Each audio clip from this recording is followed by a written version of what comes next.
Good morning. Yes, good morning. आओ, आज के लिए सरप्राइज। बराबर, आज के लिए सरप्राइज है आपके लिए। हाँ बताइए।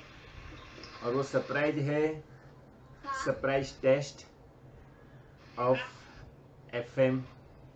बराबर, तो फाइनेंशियल मैनेजमेंट का एक सरप्राइज टेस्ट आज हम रखते हैं, जिसके अंदर सारे एफएम के चैप्टर्स, फुल एफएम के चैप्टर्स, हम लोग मतलब पहले आपसे पूछेंगे तो आपको बताना है आपका व्यू कि क्या है, ओरल व्यू। क्योंकि क्या है, क्योंकि ये जो है ना सरप्राइज टेस्ट के बाद आपको मैं टेक्निक भी बताऊंगा कि हमको रिवाइज कैसे करना है एफएम। क्योंकि जब एफएम कंप्लीट हो जाए तो उसके बाद में उसको इवन हर सब्जेक्ट कंप्लीट होने के बाद में उसको एक रिवीजन करना है और फिर अपन को टेस्ट लिखना है। अंडरस्टूड? तो वो कैसे करना है वो टेक्निक मैं आपको बताने वाला हूँ कि रिवीजन के वैसे तो आपको पहले बताया हुआ था, याद है आपको revision technique, how to revise? Yes. तो अपन को पहले क्या करना है, नोटबुक ओपन करना है और आंखें बंद करना है। और कोई बुक को हाथ नहीं लगाना है। हाँ, मतलब नोटबुक ओपन है लेकिन आंखें बंद हैं। जस्ट माइंड में रिकलेक्ट करना है। First thing is first chapter को हम लोग खोलेंगे, उसको 5 मिनट्स आप सोचो कि उस चैप्टर में क्या क्या है, जस्ट रीड इट आउट। मतलब माइंड में से वो उसके वो चैप्टर के बारे में व्यू पूरा डेवलप करना है कि हमने ये चैप्टर में ये पढ़ा था, उसमें ये नोट्स भी लिखे थे, सब क्लिक करना है। देन सेकेंड थिंग हम लोग उसका एक एक लाइन चालू करके पढ़ना, नोट्स का, पेन नोट्स का। पेन नोट्स का थियरी पढ़ा, फिर पेन नोट्स में जितने सम किए ना उतना एक एक बार सब हाथ से लगाना है। वेरी यहाँ पे नाइस। कॉन्सेप्ट डाले हुए तो मतलब वो अपने मेन कॉन्सेप्ट के सम हाथ से लगा लेने का, राइट? यानी कि आप बताना चाह रहे हो कि रिवीजन करने के लिए पहले अपन को अपनी आंखें बंद करनी है। इवन पहले उस चैप्टर से पहले भी उस सब्जेक्ट के बारे में सोचना है कि एफएम फाइनेंशियल मैनेजमेंट किसके बारे में बनाया गया है, क्या है एफएम में स्पेशल, ऐसा पहले सोचना है, राइट? और उसके बाद जब हमने ऐसा सोच लिया कि फाइनेंशियल मैनेजमेंट में क्या है क्या नहीं है, तो अपन एक इंट्रोडक्शन लिखते हैं उस सब्जेक्ट के बारे में। वो इंट्रोडक्शन को पढ़ना है कि हाँ, हमने फाइनेंशियल मैनेजमेंट के बारे में जो माइंड में एक सोच रखा है वैसे ही लिखा हुआ है, राइट? उसके बाद में हर चैप्टर का जो आपने बताया पहले माइंड में रिकलेक्ट करने का ट्राई करना है, इस चैप्टर में क्या होगा। जैसे हमने, आपको याद हो तो एफएम के अंदर सबसे पहला टॉपिक कॉस्ट ऑफ कैपिटल किया है, राइट? तो कॉस्ट ऑफ कैपिटल के बारे में हमको सोचना है कि उसमें क्या होगा, क्या है कॉस्ट ऑफ कैपिटल, उस चैप्टर में स्पेशलाइजेशन किसका है, क्या चीज़ एग्जाम में मोस्टली उस चैप्टर के ऊपर पूछी जाती है, कितने टाइप्स के कॉस्ट होते हैं, कितने टाइप के हम फंड ले सकते हैं। तो वो सब चीज़ें माइंड में एक अपन को सोचना है, राइट?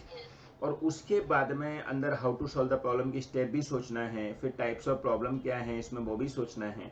सो ये सब माइंड में चलता रहेगा, बराबर?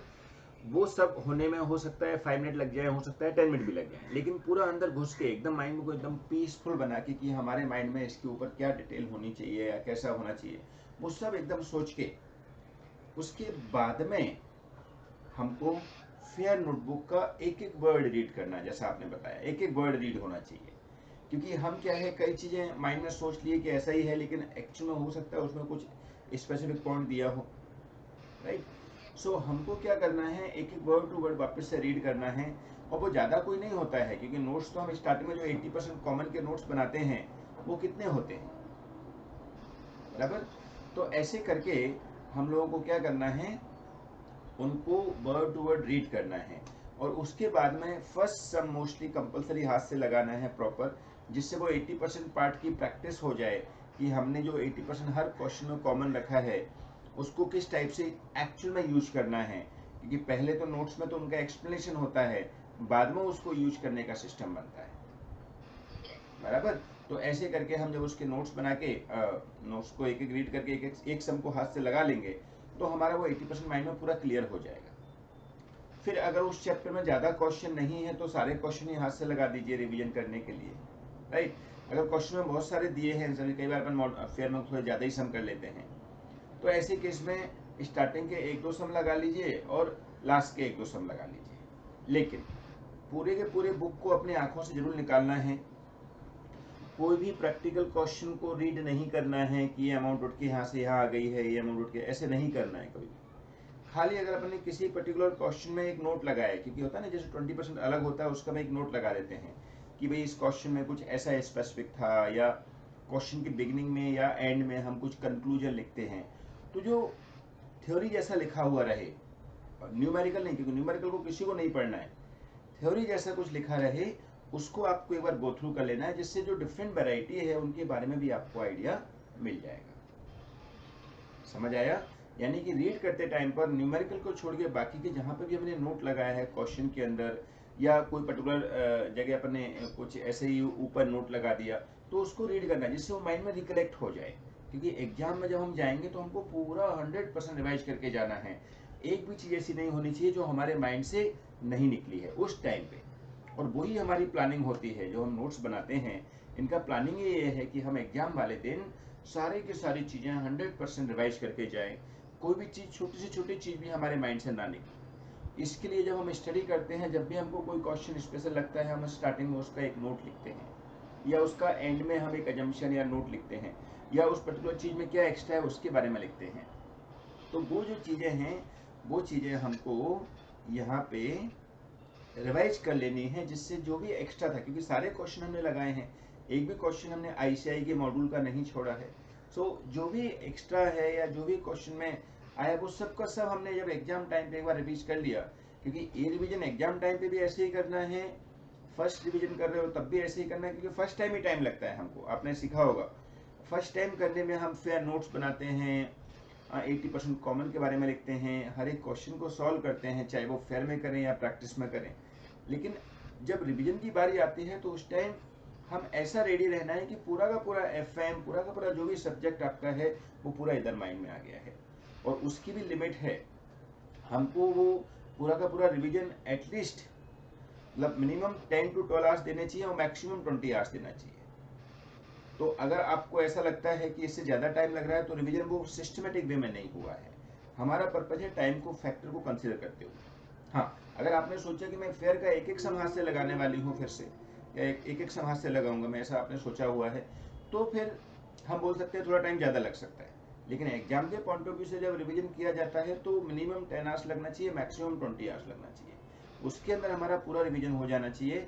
और अगर आपने फेयर नोट्स के एक एक वर्ड को पढ़ लिया न्यूमेरिकल को छोड़ के, तो एक भी पॉइंट ऐसा नहीं होगा जो आपकी कॉन्सेप्ट आपके माइंड में से रह जाए, क्योंकि 80% तो कॉमन हमने पहले ही बना लिया है। 80% कॉमन के अलावा जो 20% बचा हुआ है उसकी भी जब डिफरेंट डिफरेंट क्वेश्चन आते हैं तो हम उसका कुछ ना कुछ एडिशन, कुछ ना कुछ अपने वर्ड्स में लिख ही लेते हैं, बराबर। सो वो आज हमारा सरप्राइज है कि आपका सरप्राइज टेस्ट ओरल लिया जाएगा, जहाँ पर आपको हर चैप्टर के बारे में जो आप मन में सोचोगे रिवीजन के टाइम पर वैसा पहले बोलना है, और फिर अंदर जो रीड करते हैं वो मैं आपको बोलूँगा। यानी बुक जो है वो हमारी साइट में है। आज हमारा जो आपका पहले जो व्यू है उसको सुन के फिर उसके अकॉर्डिंग जो दूसरा व्यू आएगा वो मैं दूंगा, और इस टाइप से हम रिवीजन करेंगे, बराबर। लेकिन चैप्टर का ऐसे इंट्रोडक्शन होगा, वो चैप्टर का ओवरव्यू। यस, लेकिन वो ओवरव्यू आपका सरप्राइज टेस्ट की तरह है। ऐसे ओवरव्यू नहीं है कि जस्ट आपने बोल दिया, पहले आपको एज अ सरप्राइज टेस्ट, मतलब टेस्ट में जैसे पर नहीं होता कि भाई हमको आने ही चाहिए, ऐसा नहीं है कि सर उस चीज़ के बारे में डिटेल नहीं पता है, आपको बराबर पता होना चाहिए। प्लस मैं आगे आपसे पूछूंगा भी उसके ऊपर क्रॉस क्वेश्चन, अच्छा आपने ये बोला है तो ऐसा क्यों है, या इसके अलावा कोई और चीज़ आपने नहीं बता पाया उसको भी आप बताइए कि ये इस चीज़ का आंसर क्या होगा। सो ऐसे आपको टेस्ट की तरह अभी करना है, ना कि जस्ट कि हमने जो भी मर्जी आया बोल दिया, क्योंकि आप अभी जो कर रहे हो उसमें टेस्ट छुपा हुआ है, surprise test, right. So let start with the surprise test of the chapter 1। अपनी फेयर नोटबुक का जो सीक्वेंस है उसी सीक्वेंस को हमको मेंटेन रखना है, माने रिवीजन करते टाइम पर भी सीक्वेंस सेम वे में करना है, या टेस्ट के टाइम पे भी सीक्वेंस सेम वे में रखना है जिस सीक्वेंस में हमारा स्टडी हमने स्टार्ट किया था, बराबर। रीजन क्या है कि जब हम स्टडी स्टार्ट करते हैं तो एक दूसरे चैप्टर से कनेक्टिविटी बिठा देते हैं, अंडरस्टूड। तो वो कनेक्टिविटी हमको यहाँ बिठा ली है कि किस टाइप से हम प्रीवियस क्वेश्चन जो है या प्रीवियस चैप्टर जो है उसको इस चैप्टर में इंक्लूड करें। तो इसलिए पहले हमने जो किया था उसको पहले करना है, उसके बाद हमने जो किया वो बाद में करना है। सो फेयर नोट्सबुक का जो सीक्वेंस है, आपके जो इंडेक्स बनाए ना फेयर नोटबुक में, वो आप इंडेक्स निकाल लीजिए और बताइए सबसे पहले कौन सा चैप्टर है। Accordingly we start the testing. Cost of capital. चलिए तो कॉस्ट ऑफ कैपिटल के बारे में चालू करते हैं। सो ये जो वर्ड है will power defeat all power, यही एक अपनी लाइफ का सबसे बड़ा बोलते ना स्ट्रॉन्ग पावर है। जैसे विल पावर के ऊपर कई बुक्स आपने शायद मतलब सुना होगा नाम। तो विल पावर के आगे वेरी गुड, कोई भी पावर नहीं लगता। Mean will power defeat all power. So एक बार हम जब सोचना चालू कर देते हैं कि हमको लगेगा सर याद आएगा कि नहीं आएगा, ऐसा होगा कि नहीं होगा, तो ये जो चीज है वो विल पावर जो है हमारे माइंड के अंदर वो बताएगा कि हमको पता है कि आएगा ही याद, चाहे कुछ भी हो जाए। तो वो चीज 100% ट्रू होने वाली है। गीता में भी ये लिखा हुआ है कि आप जब कोई भी चीज को एक ऐसे भाव से करते हो कि मतलब कोई भी कर्म को यज्ञ की तरह करो, ऐसा मैंने गीता के अंदर पढ़ा है कि कोई भी कर्म को आप यज्ञ की तरह करो। यज्ञ क्या होता है कि आपको आपकी तरफ से कोशिश करनी है, आपकी तरफ से आपका बेस्ट एफर्ट देना है, उसके बाद में वो ऑटोमेटिक आपकी हेल्प करेगा। माने कर्म ऐसे करो जैसे कि निष्कर्म हो। आप बोलोगे सर सुबह सुबह गीता का ज्ञान लेके बैठ गए हो अपना। ये जो चीज है वो क्या है, एक्चुअली लाइफ की सबसे बड़ी एक फैक्ट है। जैसे कि ऐसा मतलब गीता में लिखा हुआ है कि मोक्ष के लिए अपना इंसान ही एक ऐसा शरीर है जिसमें मोक्ष मिल सकता है, और इंसान के ही कर्म माने जाते हैं, बाकी की किसी भी जंतु के कर्म नहीं माने जाते। जैसे कि अगर कोई जानवर आपको काट ले तो वो उसके लिए कर्म नहीं मिला उसको, वो जानवर है पहले से, तो उसका कर्म खराब है इसलिए वो पहले से ही जानवर पड़ा हुआ है। लेकिन वही अगर आप उसको मार दो तो आपको कर्म मिला। आपको कर्म क्या मिला कि खराब कर्म हुआ उसका, कि आपने उसको मार दिया। उसने आपको मारा, दैट इज डिफरेंट, वो कर्म के लायक ही नहीं है। इसलिए इंसान की एक जो योनि है या बोलो इंसान का जो कर्म प्रधान का सिस्टम है वो ऐसा है कि वो कर्म करेगा, उसका कर्म माना जाएगा, लेकिन वो कर्म को अगर निष्कर्म में कन्वर्ट करना है, क्योंकि अपन को अगर बोलते ना कि रियल में गॉड के अंदर जाना है तो निष्कर्म होके ही अपने कर्म करने हैं। अब निष्कर्म कैसे होगा, जब कर्म करोगे, जैसे कुछ किसी या तो अच्छा करोगे या बुरा करोगे, कुछ ना कुछ तो होगा ही ना। निष्कर्म कैसे हो सकता है, जैसे भी सपोज किसी को तुमने खाना खिलाया, तो आपने वो खाना खिलाया तो सामने वाले को आपको पुण्य मिला। आपने अगर किसी को खाना खिलाया तो आपको पुण्य मिला, वही आपने सपोज किसी का दिल दुखा दिया तो आपको पाप मिला। तो वो निष्कर्म कैसे हो सकता है? तो भगवान ने बोला है कि जो निष्कर्म है वो यही है, यज्ञ की तरह जब कर्म करोगे तो वो निष्कर्म हो जाएगा। यज्ञ की तरह कर्म मतलब अपनी कोशिश करो, फल की इच्छा किए बिना जो काम किया है वो मेरे को समर्पित कर दो। जैसे हम खाना खाते हैं ना, तो खाना ये सोच के नहीं खाना है कि भाई अभी जो आपके मारवाड़ी में सिस्टम है कि भाई गर्ल्स के यहाँ पे खाना नहीं खाएंगे, तो ये जो खाना है वो ये सोच के नहीं खाना है कि भाई ये हमारी बिटिया के घर का खाना है या क्या है। उस खाने को प्रसाद की तरह खाना है। जब वो खाना प्रसाद में कन्वर्ट हो जाता है तो वो किसी का खाना नहीं रहता है। तो वो खाने का जो अपन को अंश मिलना चाहिए या जिसका जो अपन को बेनिफिट मिलना चाहिए वो एकदम तगड़ा मिलता है। तो हमारा ऑब्जेक्टिव वही है कि हम लोगों को अपनी साइड से निष्कर्म होके कर्म करना है। और निष्कर्म होके कर्म कब होगा, जब हम अपनी कोशिश करेंगे और हमारे कर्म को भगवान को समर्पित कर देंगे। तो आपको अपने माइंड में खाली ये सोचना है कि भाई मैं मेरी तरफ से जो माइंड में मेरे आ रहा है मैं करूँगी, उसके अकॉर्डिंग आई विल रिप्लाई, और उसके अकॉर्डिंग मेरे माइंड में सोल्यूशन आएगा। और मेरा ये विल पावर है, क्योंकि सबसे बड़ा पावर, स्ट्रॉन्ग पावर मेरा विल पावर है। तो विल पावर मेरे अंदर है कि हाँ मेरे को याद आएगा 100%। ये पहले सोचना जरूरी है। क्यों याद आएगा? क्योंकि अंदर हम जब सोच लेते हैं कोई चीज़ करना है, माने करना है। जैसे कभी सपोज आप रात को सोने की कोशिश कर रहे हो, आपको नींद नहीं आ रही है, आपको पता है आपको मॉर्निंग जल्दी उठना है लेकिन फिर भी नींद नहीं आ रही है। तो ये क्या है, एक हमारा विल पावर को स्ट्रांग बनाना है कि देखो भाई, आपको मॉर्निंग सपोज 7 ओ क्लॉक उठना है, 7 ओ क्लॉक उठने वाले थे ना, ट्रेन में प्लान नहीं था ना, 7 10 उठना है। तो आपको ये माइंड में सोच लेना है कि मेरे को मॉर्निंग 7 ओ क्लॉक उठना है, माने उठना है। अब उसके लिए आपने ट्राई किया स्लीप करने का सपोज 11 बजे या 12 बजे, लेकिन आपकी आदत है 2-3 बजे सोने की, जो कि गलत आदत है। नॉर्मली 10 ओ क्लॉक सबको सो जाना चाहिए और 4 ओ क्लॉक उठना चाहिए, जो बेस्ट टाइम होता है स्टडी करने का। बट एनीवे, ऐसा टाइम होकर भी आपको सपोज नींद नहीं आ रही, 12 ओ क्लॉक आपने सोने की कोशिश की बट नींद नहीं आ रही है, तो ये क्या है, अपने विल पावर को स्ट्रांग बनाना है कि भाई अपने आप को बोलो कि क्यों नहीं आ रही है भाई नींद, ठीक है मत सो, मैं तो मेरी तरफ से कोशिश कर रहा हूँ कि मैं इतने बजे सो रहा हूँ या सो रही हूँ। अब उसके बाद में आप नहीं सो रहे हो, अपने आप से बोलना, तो ये तुम्हारी प्रॉब्लम है। मेरे को मॉर्निंग मत बोलना यार नींद आ रही है प्लीज और सो जा, मैं नहीं सोऊंगी। क्यों? क्योंकि मैंने तेरे को सोने का टाइम दिया। नॉर्मली तो 2 बजे सोता, लेकिन मैंने तेरे को 11 बजे सुलाने की कोशिश की, और अगर 11 बजे तू नहीं सोया तो ये तेरी प्रॉब्लम है। मेरे को तो 7 ओ क्लॉक उठना है, मैंने उठना है। तो ये जब अपने अंदर फीलिंग आती है ना, तो वो एक होता है ना, विल पावर को भी दिखाना पड़ता है। ऐसा नहीं कि विल पावर अपने आप आ जाता है। तो वो जब हमारे अंदर गट्स फीलिंग आएगी कि नहीं, हमने अपने आप से प्रॉमिस किया है कि we have to get up at 7 o'clock by hook और by crook with a very fresh mind, तो उसके लिए सोना जरूरी है, तो आप सो जाइए, हमने आपको टाइम दे दिया है सोने का। लेकिन आप नहीं सोना चाहते हो तो दैट्स योर प्रॉब्लम। ऐसा हम अपने आप से बोल रहे हैं। और उसके बाद में जब तुम 7 ओ क्लॉक उठ गए तो नींद आने की कोशिश भी नहीं करेगी। पहले तो आपको रात में भी नींद आ जाएगी, प्लस अगर आप अंदर से स्ट्रांग पावर, आपने विल पावर स्ट्रांग बना रखा है, तो उस टाइम ही आपको इमीडिएटली डिसीजन हो जाएगा और आपको नींद आके और आप मॉर्निंग एकदम फ्रेश के साथ 7 ओ क्लॉक से 5 मिनट पहले ही उठ जाओगे। आप समझे? तो इसके लिए will power is very very strong thing. But problem यह है कि हम थोड़ा अपने आप को स्ट्रगल में डालते नहीं है, ये सोच के चलो ठीक है चल जाएगा। लेकिन जिस दिन हम ऐसा करना चालू कर देंगे, उस दिन हमको कोई डिफीट नहीं कर सकता, क्योंकि विल पावर के आगे और दूसरा कोई पावर है ही नहीं। Will power can defeat any power. बराबर? चल, तो अब सबसे पहला topic, cost of capital. Okay, K E, very good, K E, K P, K D.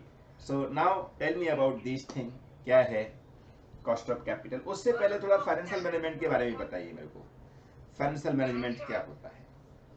Financial management का मोटिव ये होता है कि we need to have maximum return with minimum cost. Excellent.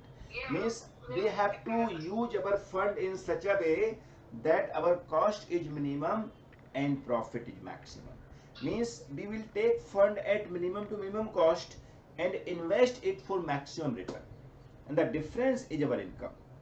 So the entire CA objective is mainly two things. One is management of FM, that is financial management, and second is tax management. So हमारे CA के अंदर ये सबसे ज्यादा चीज strong होती है। तो दोनों ही चीज आपकी स्ट्रांग होनी चाहिए। टैक्स मैनेजमेंट इसलिए कि हमको किस टाइप से लोगों को टैक्स प्लानिंग देना है, बेसिकली टैक्स एवेजन नहीं, tax planning, because chartered accountant never do the wrong thing, they can make the planning but not a evasion. मतलब टैक्स का हमको चोरी नहीं करनी है, लेकिन टैक्स की प्लानिंग करवानी है। और दूसरा है फाइनेंस का मैनेजमेंट, क्योंकि जो पैसा है अगर तुम उसको सही तरीके से यूज करोगे तो पैसा ही पैसा कमाता है। तो अगर आपको वो टेक्निक आती है तो आपके बड़े बड़े क्लाइंट भी बनेंगे, आप खुद भी अपने पैसे को ज़्यादा पैसे में कमाने में डाल सकते हो। So these are the main part of financial management. हमको अपने फाइनेंस को ऐसे मैनेज करना है जिससे हम जब ले उस फाइनेंस को तो सस्ते में मिले, और जब हम उसको इन्वेस्ट करें तो हम उससे मैक्सिमम मुनाफा करें। बराबर? Very nice, good beginning. Now tell me about cost of capital chapters. Cost of capital chapter, the motive of cost of capital is also to have maximum profit with minimum cost. For that there are many type of individually first we remove Reka, debentures का preference का equity shares का answer, and then there will be overall WACC. Very good. First we remove individual. Okay. Means Okay, first we need to we calculate have individual cost, then we calculate overall. overall cost. Yes. Okay. But what is the meaning of cost of capital? ये भी तो थोड़ा बताओ. Cost of capital means where to invest our money, like from where are we going to get the maximum return? That is the objective of finance. From where we should get the money at lower cost and we should invest in the maximum cost. That is the meaning of entire finance. We are in cost of capital topic. So what do you mean by cost of capital topic? What is the meaning of capital, cost of capital? For that, where will we get our capital from? Example loan लिया था तो उसमें आपने example दिया था कि loan पे interest आएगा वो भी हमारा कॉस्ट ऑफ कैपिटल होगा ब्रोकरेज या कमीशन पे किया या Very nice. You want to say कि for what is the cost of capital? तो actual cost of capital is known as cost of capital. Means for acquiring the fund, whatever cost we need to incur for acquiring the fund, whatever cost we need to incur is entire cost is known as cost of capital. Means हम cost of capital में एक भी चीज ऐसी नहीं मानेंगे जो हमको करनी पड़ रही है उस फंड लेने के लिए, वो हमारी कॉस्ट नहीं. मतलब कॉस्ट खाली इंटरेस्ट नहीं है, बल्कि उसके साथ में अगर हमने सपोज बैंक का प्रोसेसिंग फीस भरा, हमने बैंक से लोन लिया है सपोज, हमने अगर कोई ब्रोकर लिया है तो ब्रोकरेज भरा उसको, या अपने जहां पे भी कॉस्ट इनकर किया है वो सारी cost is part of cost of capital. So actual effective cost is known as cost of capital. Is it clear? Very nice. So you want to say that only. Now, how much type of capital or source of fund we have? 3. Okay. Ventures, preferences and equity. Very nice. So basically we need to calculate cost for these 3 sources because we can raise the fund from these 3 sources. One is debenture which include loan also. Second is preference share and third is equity. Equity मतलब our own fund. So from these 3 sources we can raise the fund for doing the business, and for these 3 sources we have to calculate cost of capital, right? Now how to calculate cost of capital for these 3 sources? For KD it is KD is equal to 1 minus T.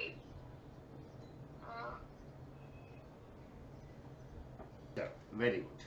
तो basically आप थोड़ा थोड़ा के D, के E, K P और के E के बारे में थोड़ा थोड़ा बोल रहे हो, राइट?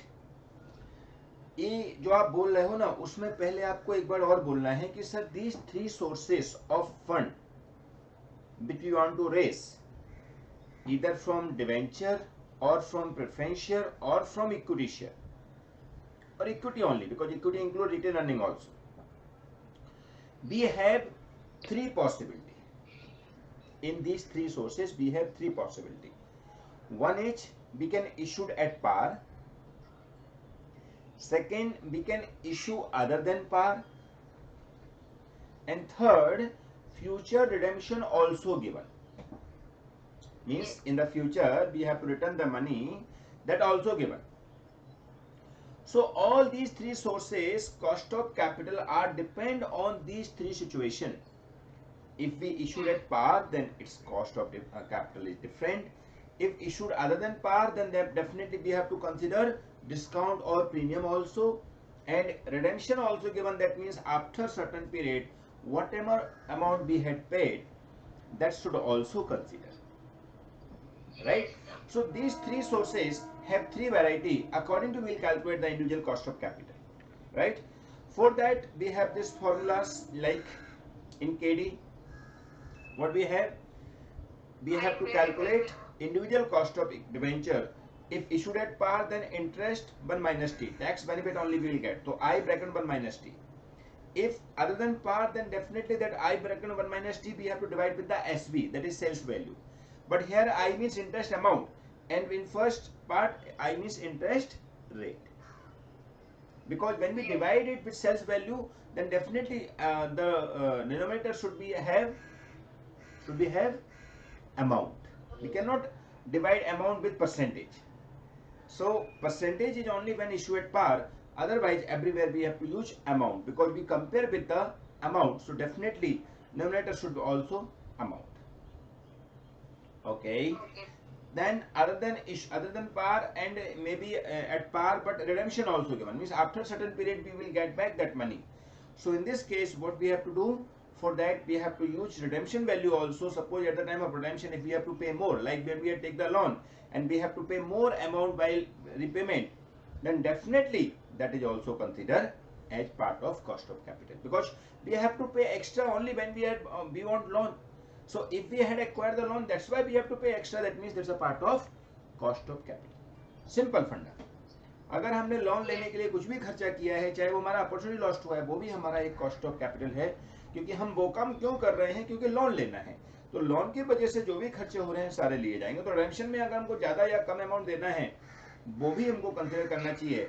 इसके लिए उसका फॉर्मूला हो जाता है KD equal to I bracket में 1 माइनस टी, जो कि स्टार्टिंग से चला आ रहा है, plus RB minus SB, that is redemption value minus sales value, divided by n, जो कि उस लाइफ में हमको डिस्ट्रीब्यूट कर देना है, because cost of capital per annum होता है, और whole divided by RB plus SB divided by 2. So we get the one expected value that is called KD. बट वो एक्सपेक्टेड वैल्यू इसलिए है कि हमको एक्यूरेसी निकालने में बहुत टाइम लगेगा, इसलिए हमने शॉर्टकट फॉर्म में लगा लिया. बट एक्यूरेसी निकालने को भी आ सकती है कई क्वेश्चन में, जहां पर हमको एग्जैक्टली निकालना है, तो उस केस में हमको फ्यूचर कैश फ्लो यूज करके वो कॉस्ट ऑफ इक्विटी के अंदर आएगा, तो ऐसे तरीके से निकाल सकते हैं. बट नॉर्मली हमको इस फॉर्मूले से निकालना है हमारे कॉस्ट ऑफ कैपिटल पर्पज से, और हम आगे बढ़ जाएंगे. राइट. फिर आता है कॉस्ट ऑफ डिवेंचर, जो कॉस्ट ऑफ प्रेफरेंशियल, जो कि सेम होता है कॉस्ट ऑफ डिवेंचर के जैसे ही, लेकिन कॉस्ट ऑफ प्रेफरेंशियल में हमको इंटरेस्ट पे टैक्स बेनिफिट मिलता था, वो यहाँ पे नहीं मिलेगा प्रेफरेंस डिविडेंड, लेकिन रेट फिक्स है. इसके लिए यहाँ पर PD वर्ड यूज करेंगे और टैक्स बेनिफिट नहीं लेंगे. अदरवाइज रेट फिक्स है. नॉर्मली ये कैपिटल है तो इक्विटी के साथ कंपेरिजन करना चाहिए, बट रेट फिक्स है, इसलिए हम किसके साथ कंपेरिजन कर रहे हैं, हमारे डिवेंचर के साथ. सो डिवेंचर में इंटरेस्ट का टैक्स का बेनिफिट मिलता था, वो टैक्स का बेनिफिट हमको प्रेफरेंस डिविडेंड में नहीं मिलेगा. इसके लिए यहाँ पर तीनों केस में होएगा. सबसे पहले KP equal to issue at par, then PD equal to, यानी कि preference dividend percentage. Then second, if issue other than par, then PD upon SB, that is preferred dividend upon selling value. बराबर. और third case में redemption also given, then PD plus RB minus SB upon N, और whole divided by RB plus SB divided by 2. सो जैसा हमने debenture में formula use किया, वैसे ही यहाँ पर यूज किया, खाली यहाँ पर इंटरेस्ट की जगह प्रेफरेंस डिविडेंड यूज किया, और हमको टैक्स का बेनिफिट नहीं मिला, इसलिए टैक्स को माइनस नहीं किया. बराबर. नाउ आता है third case, cost of equity share. तो cost of equity is also same as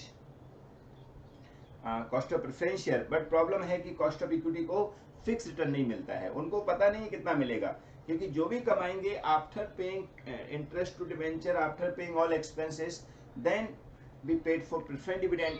whatever remain is for equity shareholder only, or is for owner only. So equity shareholder main owner है, तो उनको ही सारा पैसा मिलने वाला है.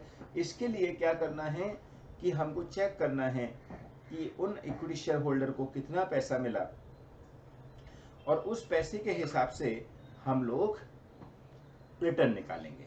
तो we can calculate return on two basis, either on earning basis और ऑन डिविडेंड बेसिस. क्योंकि जो कमाया उनके लिए ये है, बांट दिया हो या ना बांटा हो, तो अर्निंग बेस भी यूज कर सकते हैं, डिविडेंड भी बेस यूज कर सकते हैं.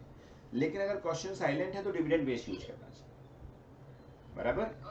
सो डिविडेंड बेस के हिसाब से क्या करेंगे, डिविडेंड, यानी कि यहाँ पे भी सपोज हमको ऐसा इशू एट पार वैसा, हाँ, तो अपन को क्या करना है, D डिवाइड बाय P0 कर देना है, यानी कि जो इक्विटी डिविडेंड है डिवाइड बाय P मतलब मार्केट प्राइस टुडे. आज हमने सपोज डिविडेंड दिया उनको 10 रुपए का, और मार्केट प्राइस चल रहा है सपोज 50 रुपए का पर equity share. That means our cost of equity या KE is 20%. Right. How 10/50. Right. ऐसे ही अगर डिविडेंड के लिए अर्निंग बेस होगा, तो अर्निंग EPS जो भी आया होगा उसको डिवाइड बाय मार्केट प्राइस, ऐसे कर देंगे. फिर यहाँ पर जो दूसरा केस है वो आता है कि growth rate is given, means हमको ग्रोथ फ्यूचर में कितना होगा वो भी दिया हुआ है. तो ग्रोथ फ्यूचर में कितना होगा अगर वो दिया है, तो हम क्या करेंगे, उस ग्रोथ रेट के हिसाब से कैलकुलेट करेंगे, और अकॉर्डिंगली वी विल अप्लाई कि ग्रोथ के अकॉर्डिंग कितना हमको इनकम हो रही है या कॉस्ट ऑफ कैपिटल आ रही है, तो उसके लिए ग्रोथ को और यूज करना है, लेकिन ग्रोथ रेट गिवन फिक्स्ड है वो ग्रोथ, ये भी याद रखना है। What is growth? Growth means जैसे हम जब सीए बन जाएंगे उसके बाद में हम हर साल जो पैसा कमाएंगे उस पैसे में से कुछ पैसा बचा लेंगे, तो बचना हुआ पैसे से हम और पैसा कमा सकते हैं, तो वो हमारी ग्रोथ होती जाती है ऑटोमेटिक। इसके लिए आफ्टर सर्टेन पीरियड हमारा जो पैसा इकट्ठा होकर इतना सारा हो जाता है कि वो जो पैसा एक हमने बचा के रखा था उस पैसे हम उतना कमा लेते हैं जितना भी हमारी प्रेजेंट इनकम नहीं हो रही है। That is called growth. So growth means होता है B into R. B is retention ratio and R is ROI। So अगर ग्रोथ रेट निकालना हो तो आप निकाल भी सकते हो, जो कि बी इंटू आर होता है। रिटेंशन मतलब जितना पैसा बचा लिया, रिटेंशन मतलब हमने जो कमाया उसमें से डिविडेंड के बाद में जो बच गया वो रिटेंशन है, रिटेन अर्निंग जिसको बोलते हैं, right. So B into R मतलब ROI, जो बैंक कंपनी जो है जितने पैसा मार्केट में कमा सकती है, दैट इज कॉल्ड ROI, बराबर। सो ऐसे करके हम ग्रोथ निकाल लेंगे, और ग्रोथ के केस में हमारा डायरेक्ट फॉर्मूला हो जाएगा K equal to D1/P0 plus G, बराबर। इवन आपको याद हो तो सेम का सेम फॉर्मूला हम डिविडेंड डिसीजन में भी अंडर गॉर्डन्स मॉडल यूज करते हैं, राइट। क्योंकि ये फॉर्मूला जो है वो गॉर्डन्स मॉडल का ही फॉर्मूला है, बट गॉर्डन्स मॉडल में हम क्या निकालते हैं? P0, क्योंकि अभी तो पूरा FM हो गया है ना, तो हम डिस्कस कर सकते हैं डिविडेंड डिसीजन में क्या होता है। सो वहां पर क्या होता है कि हम इसी फॉर्मूले को P0 में कन्वर्ट करके P0 equal to D1/K minus G कर देते हैं, राइट। सो ये फॉर्मूला का ही थोड़ा ही तरीका है, वो गॉर्डन्स मॉडल के लिए आ गया है। फिर थर्ड केस आता है जब ग्रोथ रेट दिया है लेकिन ग्रोथ रेट फिक्स नहीं है, एक लिमिट तक फिक्स नहीं, उसके बाद में फिक्स हो गया है, तो उस केस में क्या करना होता है? उस केस में हमको present value of future cash flow निकालना होता है। जब तक ग्रोथ रेट फिक्स नहीं है, जब तक हम अपना प्रेजेंट वैल्यू निकालेंगे डिविडेंड का, और ग्रोथ रेट जब फिक्स हो जाएगी उसके बाद में हम अपना यही वाला फॉर्मूला जो मैंने गॉर्डन्स मॉडल में बोला वो लगा के उसको प्रेजेंट वैल्यू से मल्टीप्लाई कर देंगे, ऐसे सबका टोटल लगाएंगे तो हमारा वैल्यू पर शेयर आ जाएगा, जैसे गॉर्डन्स मॉडल में वैल्यू पर शेयर निकालने को डिविडेंड डिसीजन में आ सकता है। ऐसे ही यहाँ पर भी कॉस्ट ऑफ कैपिटल के अंदर भी आपको वैल्यू पर share if in case of growth rate is not fix for certain period में पूछा जा सकता है, बराबर। सो ऐसे तीनों का कॉस्ट ऑफ कैपिटल इंडिविजुअल हमने निकाल दिया, लेकिन इसमें कितने टाइप के चैप्टर कवर होते हैं यू रिमेंबर? क्योंकि ये तो इंडिविजुअल कॉस्ट ऑफ कैपिटल निकाला है हमने, पूरे टाइप के चैप्टर कितने कवर होते हैं कॉस्ट ऑफ कैपिटल के अंदर? लेवरेज कैपिटल स्ट्रक्चर भी आएगा क्या? Very good. बेसिकली लेवरेज और कैपिटल स्ट्रक्चर ये भी हमारे कॉस्ट ऑफ कैपिटल के ही पार्ट हैं, क्योंकि ये जो है वो सारा फाइनेंशियल डिसीजन के अंदर चैप्टर के अंदर आते हैं। तो फाइनेंशियल डिसीजन में सबसे पहले हमारा आएगा इंडिविजुअल कॉस्ट ऑफ कैपिटल निकालना, जो अभी हमने बात किया। उसके बाद में आएगा weighted average cost of capital निकालना, जिसमें हम WACC जिसको बोलते हैं, तो ओवरऑल कॉस्ट ऑफ कैपिटल निकालेंगे, जिसमें तीनों का एवरेज निकालेंगे। लेकिन एवरेज मतलब सिंपल एवरेज नहीं है, वेटेड एवरेज, उसमें फंड जितना लिया है उसके हिसाब से एवरेज निकालेंगे। यस, वेट को अमाउंट मानेंगे और अमाउंट जो है उसके अकॉर्डिंग उसका कैलकुलेशन करके WACC निकालेंगे। फिर एक और था that is called marginal cost of capital, remember. So जहां पर हम न्यू फंड रेज करने का कैपिटल निकालते हैं, यस, मतलब न्यू फंड का निकालने का कॉस्ट ऑफ कैपिटल क्या होगा, that is called marginal cost of capital. Then we can use capital structure, हालांकि कैपिटल स्ट्रक्चर हमारा सेपरेट टॉपिक है, बट यहाँ पे लिख सकते हैं कि कैपिटल स्ट्रक्चर जो है जहां हमको डिसाइड करना है कि डेब्ट से पैसा कितना लेना है, इक्विटी से कितना लेना है और प्रेफरेंस से कितना लेना है, that is called capital structure. Best capital structure क्या होगा?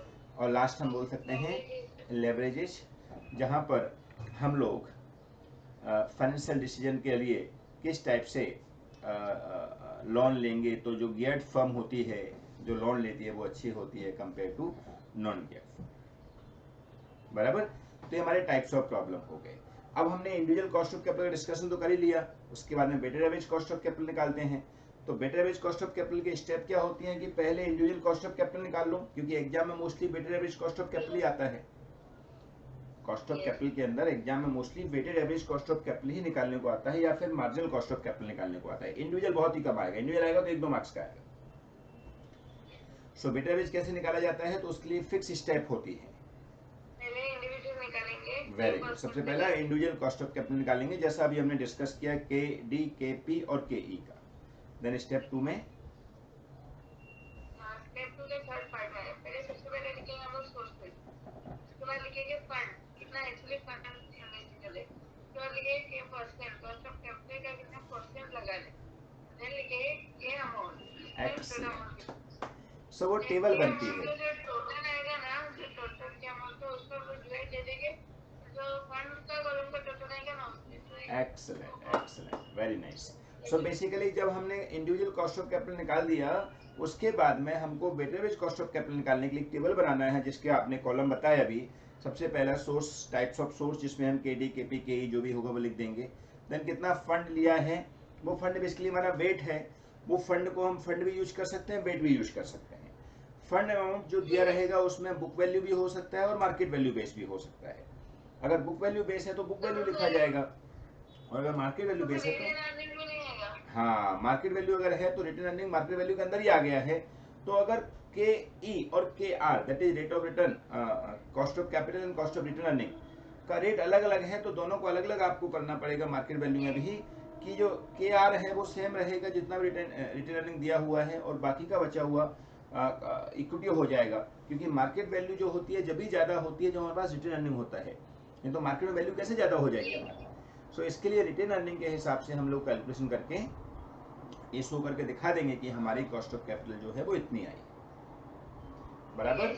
और उसके अकॉर्डिंग मार्केट वैल्यू बेस बनाया है, तो मार्केट वैल्यू वो इक्विटी की वैल्यू के अंदर रिटर्न अर्निंग उस इक्विटी की वैल्यू के अंदर ऑटोमेटिक आ गया है। सो ऐसे करके हमको मार्केट वैल्यू रिटर्न अर्निंग को या तो अलग से नहीं लेना है, अलग से लेना है तो ऐसा मानना है कि जो मार्केट वैल्यू है उसी के अंदर ही सब कुछ, रिटर्न अर्निंग भी उसके अंदर ही है। क्योंकि मार्केट वैल्यू इसलिए ज्यादा है क्योंकि हमने रिटर्न अर्निंग को यूज किया है, क्योंकि हमारे पास रिटर्न अर्निंग बहुत सारा पड़ा हुआ है, इसलिए मार्केट वैल्यू ज्यादा है, बराबर। और फिर इसके बाद में आप चाहो तो उसको वेट में कन्वर्ट कर सकते हो, अमाउंट जो है, क्योंकि अमाउंट को वेट में कन्वर्ट करोगे तो एक लाइन बढ़ जाती है। हमने नॉर्मली अमाउंट को वेट में कन्वर्ट नहीं किया, हमने अमाउंट को ही वेट रखा है, और उसको हम के परसेंटेज वाला नेक्स्ट कॉलम बनाते हैं, उसके साथ मल्टीप्लाई कर देते हैं, तो के अमाउंट आ जाता है। के मतलब होता है कॉस्ट ऑफ कैपिटल। सो के अमाउंट जो आया उसको हम के फंड की अमाउंट से डिवाइड दे देंगे, that is total cost amount divide by total fund amount into 100, तो हमारा weighted average cost of capital आ जाता है, जो कि एग्जाम में मोस्टली पूछा जाता है, बराबर। और इसके बाद में मार्जिनल कॉस्ट ऑफ कैपिटल आता है, जो कि सेम का सेम होता है weighted average cost of capital की जैसे। खाली फर्क क्या होता है मार्जिनल कॉस्ट ऑफ कैपिटल में,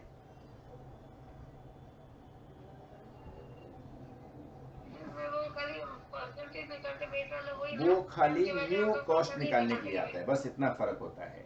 माने WACC जैसा ही मार्जिनल कॉस्ट ऑफ कैपिटल है, खाली फर्क क्या है कि मार्जिनल कॉस्ट ऑफ कैपिटल जो है, यस, तो खाली फर्क इतना है कि मार्जिनल कॉस्ट ऑफ कैपिटल जो है वो न्यू फंड रेज करने के लिए कॉस्ट यूज करता है। न्यू फंड की कॉस्ट क्या आएगी उसके लिए यूज किया जाता है, otherwise it is same as, बोलो, WACC। तो नए फंड को रेज करने के लिए वो अपन को बताएगा इंटीमेशन कि हमने इतना फंड रेज करना है, उसके अकॉर्डिंग हमारी केई क्या आएगा, केडी कितना आएगा, केपी कितना आएगा, उसके हिसाब से सबकी वैल्यू निकालो, और उसके बाद में WACC बनाने के लिए जो हमने टेबल बनाया है वो टेबल यूज कर लो।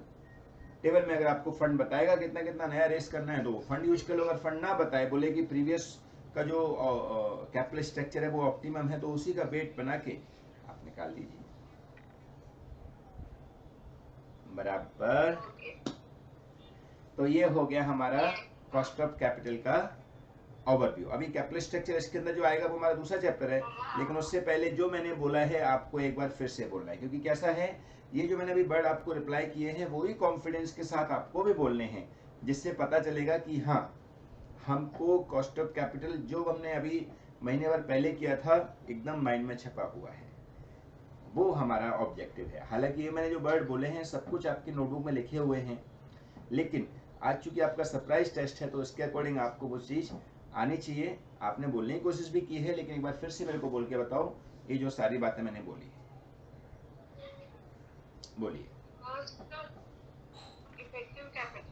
Cost of capital means cost effective cost of capital for acquiring the fund.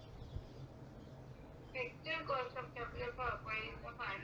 Okay. Need to calculate individual source of fund, average cost of capital, maximum cost of capital, and cost of capital we calculate.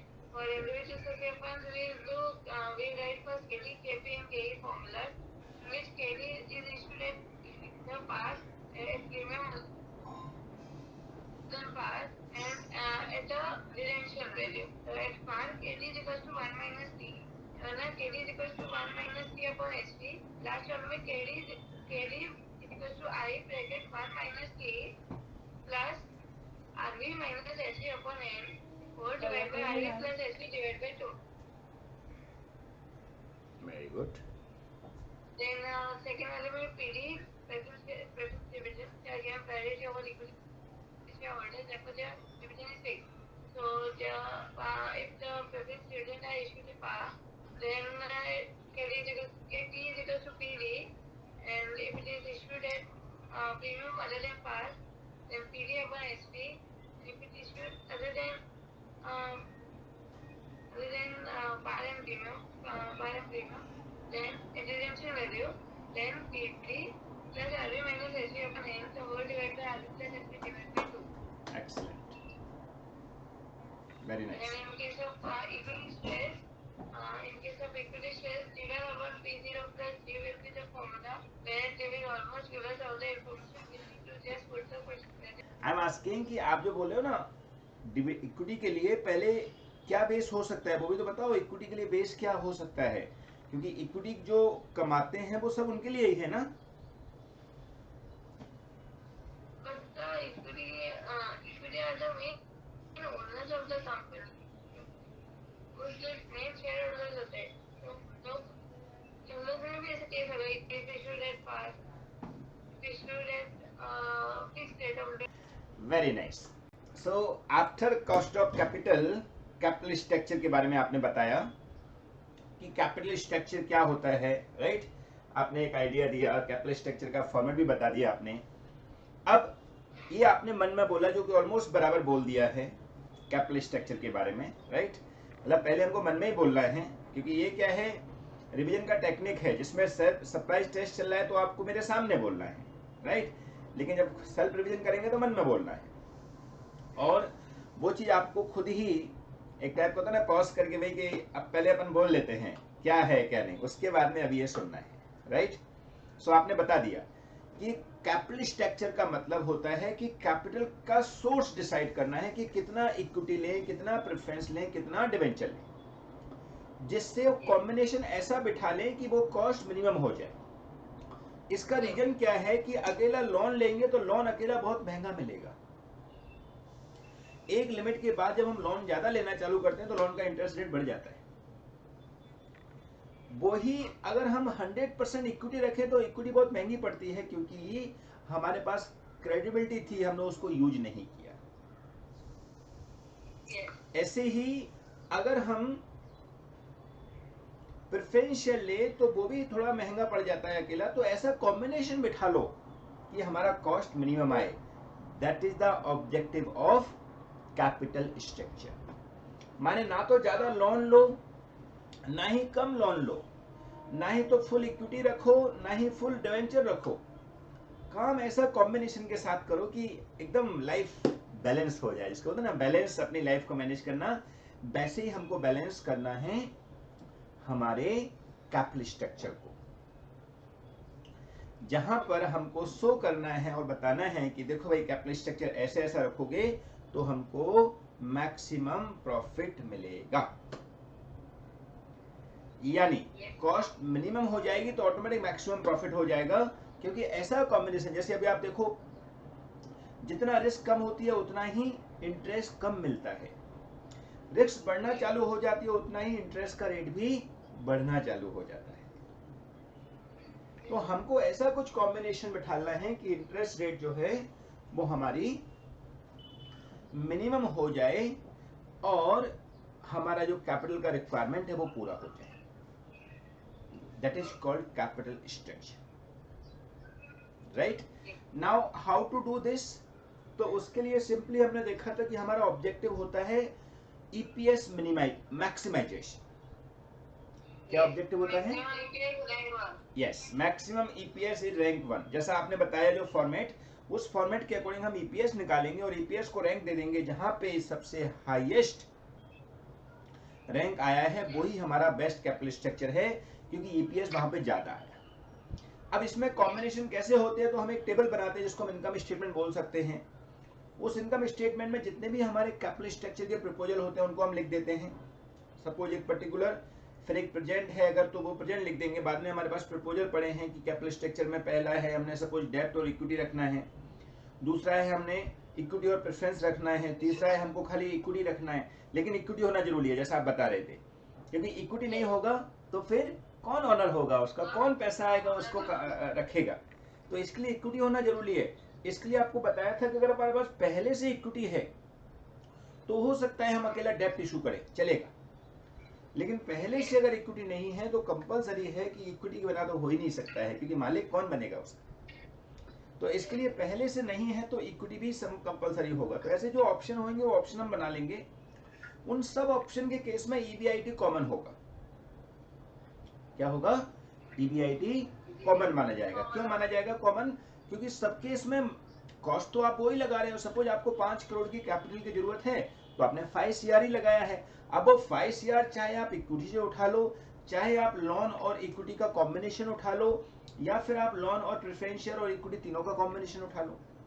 So combination भले कोई भी हो, लेकिन and में जो objective है वो कि हमको 5 CR मिलेंगे, उससे हम जो भी मुनाफा कमाएंगे वो सब में कॉमन होने वाला है।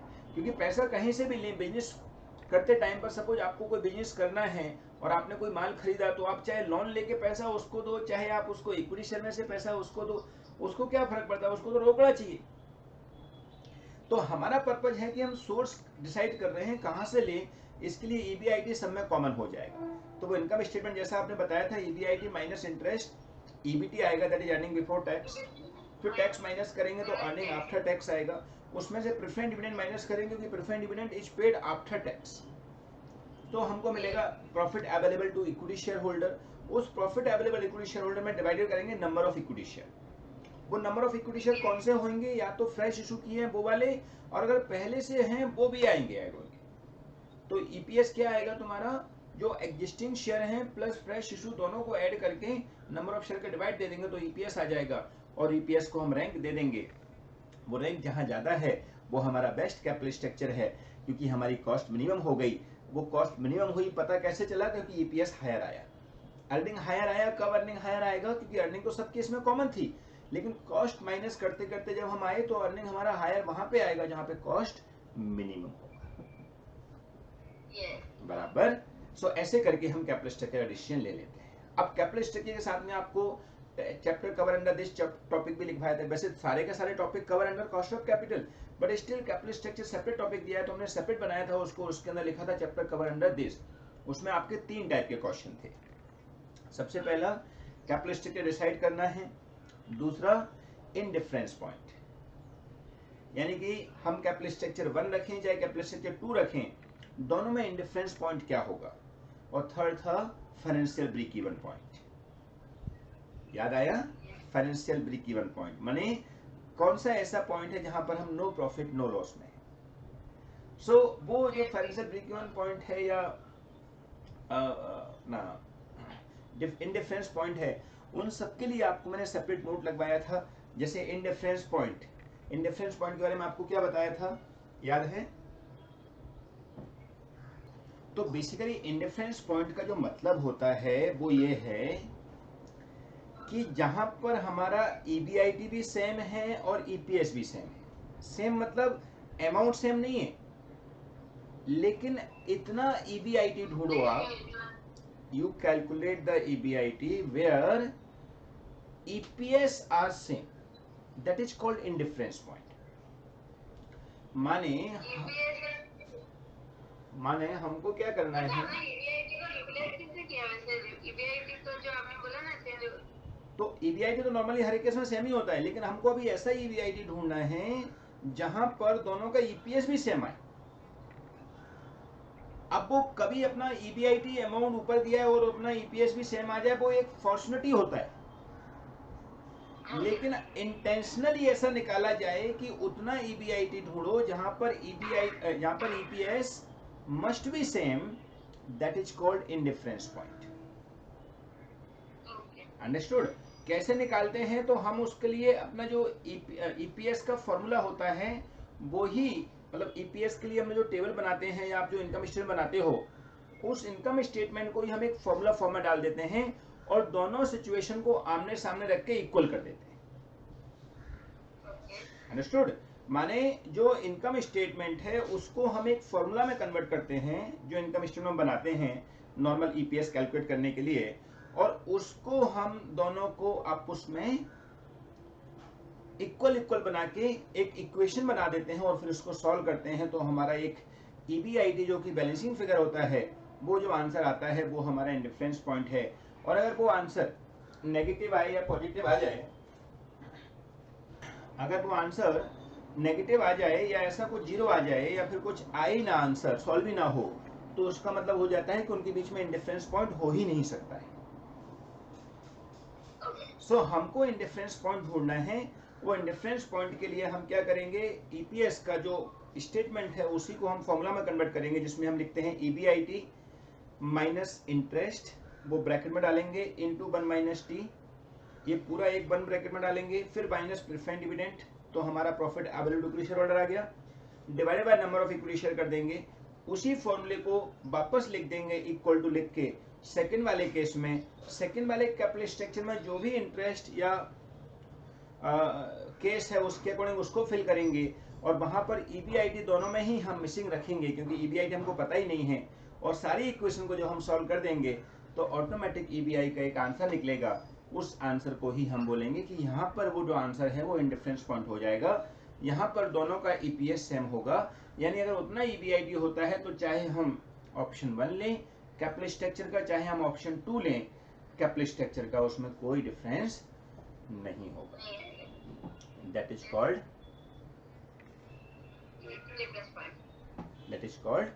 कैपिटल स्ट्रक्चर का इंडिफरेंस पॉइंट। ओके, सो वो हम निकालते हैं जिसमें हमको ये स्पेसिफिक पूछेगा तो बनाना है, राइट? एक बार फॉर्मूला बता दीजिए मेरे को, इंडिफरेंस पॉइंट का फॉर्मूला क्या हो? जो हम लोग का जो चार्ट था ना, हम लोग का उसके आप रिवर्स मोड पे कैलकुलेट करो ना। यस, रिवर्स मोड पे भी नहीं कर रहे हम, उसी जो चार्ट है उसी को एक स्टेटमेंट फॉर्म के बजाय फॉर्मूला फॉर्म में लिख रहे हैं, बस इतना फर्क। इसका होगा फर्स्ट होगा ईबीआईटी माइनस इंटरेस्ट तो 1 माइनस टी। वेरी गुड, ये पूरा एक ब्रैकेट में डाल दो, ये पूरा एक ब्रैकेट में माइनस प्रेफरेंस डिविडेंड, परफेक्ट। और सेम का सेम हम लिख देंगे अपोजिट साइड में, मतलब इक्वल टू लिख के, तो दोनों ईपीएस सेम आना चाहिए। जहां पर हमने ईबीआईटी को बैलेंसिंग फिगर रखा तो ऑटोमेटिक हमारा ईबीआईटी आ जाएगा, बाकी के सब सर्कमस्टेंस हम लगा देंगे। Okay, so this is become indifference point. Now आता है फाइनेंशियल ब्रेक इवन पॉइंट, तो थोड़ा कॉस्टिंग का भी इसमें कनेक्शन बैठ जाएगा। What mean by financial break even point? हम लोग पूरा कॉस्टिंग बनाएंगे, फिर एक point means fix cost upon देखिए हम फिर बोलते हैं, वैसे हम लोग अभी बोल सकते हैं कि फिक्स कॉस्ट के लिए fix cost plus profit divide by sales. Fix cost यहाँ पर financial break even point of view से फिक्स कॉस्ट होता है इंटरेस्ट, तो ब्रेक इवन पॉइंट का मतलब होता है no profit no loss. So no profit no loss मतलब क्या हुआ कि जहां पर हम ईपीएस 0 रख सके, माने उसी इनकम स्टेटमेंट को बना दो, वहां पे खाली ईपीएस को 0 बना दो और फिर रिवर्स जाके आप अमाउंट निकालो ईबीआईटी का, that is known as, yes, EPS को 0 रखना है और रिवर्स ऊपर जाके आपका ईबीआईटी का अमाउंट निकालो, that is called break even point. माने जहां पे नो प्रॉफिट नो लॉस, क्योंकि ईपीएस 0 मतलब ना प्रॉफिट हुआ ना नुकसान हुआ। ईपीएस 0 का मतलब क्या हुआ?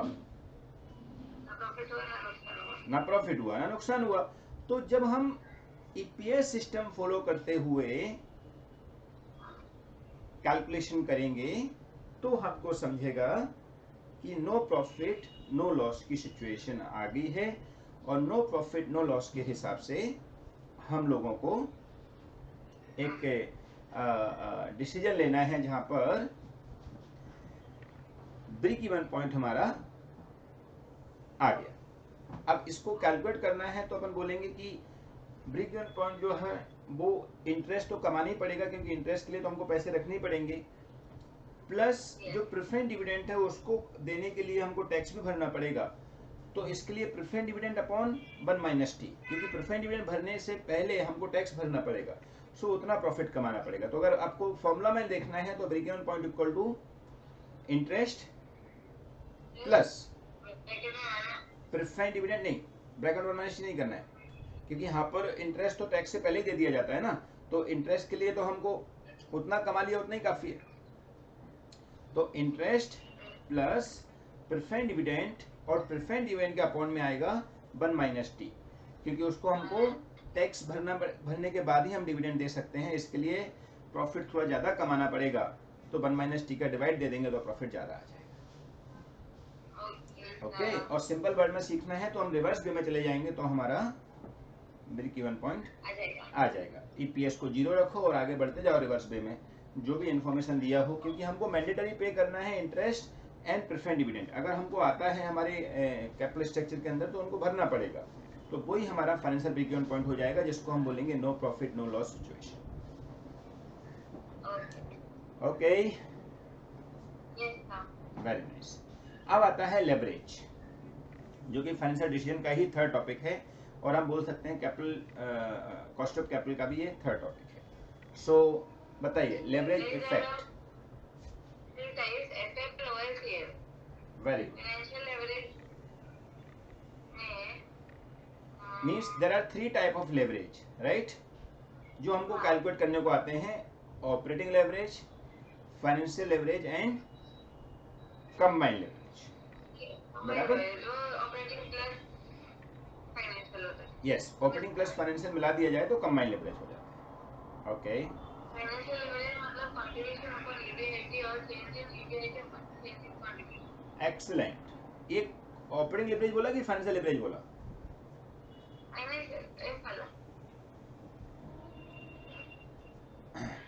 फाइनेंशियल लेवरेज बोला ना,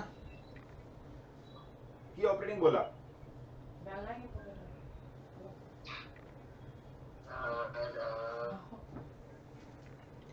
बेसिकली ये 3 लेवरेज जो निकालने हैं, ऑपरेटिंग, फाइनेंशियल एंड कंबाइंड, इन तीनों लेवरेज को निकालने के लिए कुछ फॉर्मूले दिए हैं, लेकिन इन सब फॉर्मूलेज का कुछ ऑब्जेक्टिव है।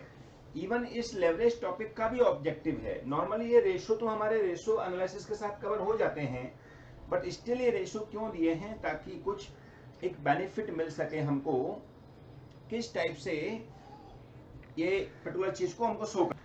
तो शो करने का मतलब क्या कि हम लोग कोई मिसिंग फिगर हमको दे देगा कि ये पता नहीं है इसका क्या है, तो हम लोग कैलकुलेट कर सकते हैं by using this leverage effect. Okay, now how to calculate. तो फॉर दैट हम लोगों ने 3 लेवरेज के पहले फॉर्मूले समझने हैं।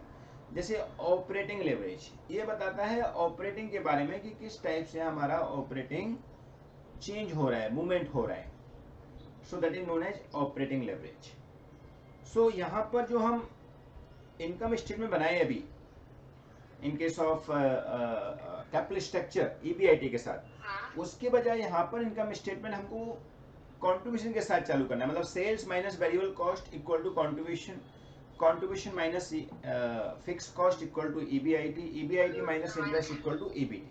तो यहाँ पर ईबीटी तक इन्फॉर्मेशन चाहिए, तो वो बोलते हैं ऑपरेटिंग लेवरेज मतलब होता है कंट्रीब्यूशन अपॉन ईबीआईटी।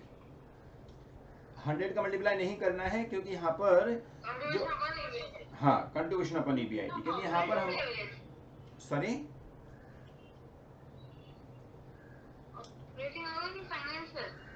अब फाइनेंशियल की बात उसके बाद में करेंगे, लेकिन पहले ऑपरेटिंग का मतलब होता है कि फिक्स कॉस्ट और प्रॉफिट का बीच में डिफरेंस है ये। तो कंट्रीब्यूशन अपॉन ईबीआईटी मतलब हम लोगों को कंट्रीब्यूशन को ईबीआईटी से डिवाइड देना है, तो हमारा आंसर 1 से ज्यादा आएगा। इसके लिए कोई भी लेवरेज परसेंटेज में नहीं आता है, तो मल्टीप्लाई 100 का नहीं करना होता है, खाली हमको रेशो टाइम्स में निकालना है। अब ऑपरेटिंग लेवरेज का ही अगर हमको परसेंटेज चेंज वाला फॉर्मूला यूज करना हो तो ये फॉर्मूला उल्टा हो जाता है, जहां पे हम लिखते हैं percentage change in EBIT upon percentage change in contribution. Okay,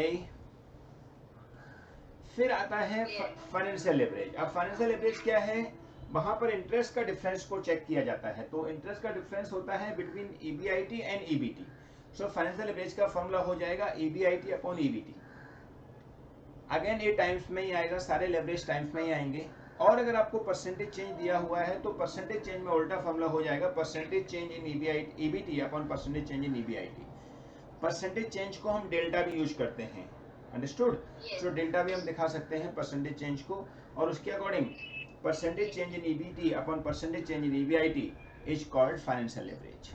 फिर थर्ड आता है कंबाइंड लेवरेज, जहां पर हमको दोनों लेवरेज का मल्टीप्लाई कर देना है, यानी कि financial leverage operating leverage into financial leverage. और you can use operating leverage का formula contribution upon EBIT into financial leverage का फॉर्मूला EBIT अपॉन EBT। तो EBIT कैंसिल हो जाएगा and contribution upon EBT is become combined leverage का formula. Okay, so ऐसे करके combined leverage बन जाएगा। अब ये जो लेवरेज है उसको सॉल्व करने के स्टेप हमने लिखी थी, 2 स्टेप होती हैं। सबसे पहला हमको एक इनकम स्टेटमेंट बनाना चाहिए एज पर मार्जिनल कॉस्टिंग, जहां पर सेल्स माइनस वेरिएबल कॉस्ट। फिर जो आया उसको कंट्रीब्यूशन बोलेंगे, less interest less fix cost. Fix cost में भी अदर देन इंटरेस्ट, क्योंकि interest is also fix cost. So हमको EBIT मिलेगा, फिर EBIT में से लेस इंटरेस्ट तो हमको EBT मिलेगा, फिर बाद में टैक्स माइनस कर देंगे तो EAT मिल जाएगा। और अगर टैक्स दिया है तो आगे बढ़ना है, नहीं दिया है तो वहीं पे रुक जाना है, क्योंकि हमारा जो इनकम स्टेटमेंट का काम है वो EBT तक ही है लेवरेज के लिए। तो EBT तक आपका हमारा इन्फॉर्मेशन दिया है तो यूज करो, आगे का ना दिया हो तो वहां पे छोड़ दीजिए। डोंट थिंक कि टैक्स क्या है हमको नहीं पता है तो आगे कैसे बढ़ेंगे, आप आगे बढ़िए ही मत, क्योंकि उसने हमसे मांगा ही नहीं है। हाँ, अगर उसने आपसे EPS मांगा है तो हमको आगे बढ़ना पड़ेगा, like we do in the capital structure. Okay, perfect. So ऐसे करके हम ये स्टेप 1 में बनाएंगे इनकम स्टेटमेंट, स्टेप 2 में बनाएंगे हम लोग और लेवरेजेस, जिसको लेवरेजेस को हम कैलकुलेट करके दिखा देंगे और हमारे आंसर हो गए। लेकिन यहाँ पर मोस्टली फिगर कई बार आता है मिसिंग फिगर का कैलकुलेशन। मिसिंग फिगर का कैलकुलेशन मतलब होता है एक चीज दिया है दूसरी चीज मिसिंग दे दिया। सो उसके इसमें हमको क्या करना है, हमारी स्टेप 1 एंड 2 बना देना है। अपने आप हमको जो मिसिंग होगा वो ऑटोमेटिक मिल जाएगा। स्टेप 1 में जो इन्फॉर्मेशन अवेलेबल है इनकम स्टेटमेंट डाल दीजिए, जो इन्फॉर्मेशन अवेलेबल नहीं है वो हमारा जब स्टेप 2 हम बनाएंगे तो ऑटोमेटिक एक के बेस पे दूसरा मिलना चालू हो जाएगा, जैसा हम सिंगल एंट्री में करते हैं या रेशो एनालिसिस में करते हैं, क्योंकि रेशो एनालिसिस भी तुम्हारे FM का ही पार्ट है। सिंगल एंट्री अकाउंट 1 का पार्ट था, बट FM के अंदर भी हम ये पार्ट करते हैं। Okay, so that is called overall capital structure and leverage. Okay, any question, any doubt you can ask. ये हमारा पूरा फाइनेंशियल डिसीजन का रिवीजन हो गया। Next topic is ratio analysis, right. So ratio का यूज हमने सीखा था कि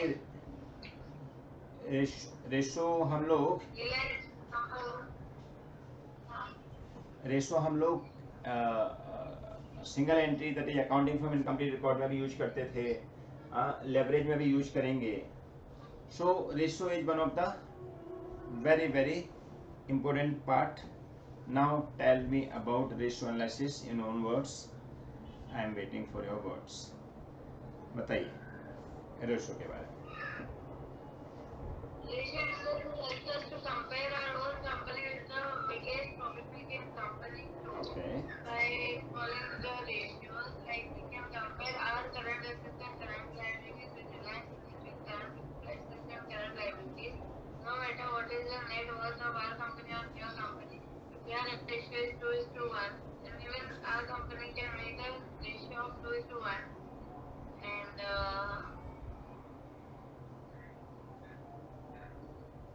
in ratio, there are many types of ratios. If you analyze chapter, there are many types of ratios for which we can find out lot of ratios. For example, current ratio, then Current ratio normally is 2:1, which helps us to make a decision that a company is in a good position unless and until our ratio remains constant until 2:1. If it exceeds but if the ratio exceeds, then we might take a different decision. Okay, means ratio एक ऐसा analysis है जहां पर हम ऐसा कुछ कर सकते हैं कि सब तरीके से कंपनी के एनालिसिस को आइडेंटिफाई कर सकते हैं, कंपनी के प्रॉफिट को आइडेंटिफाई कर सकते हैं,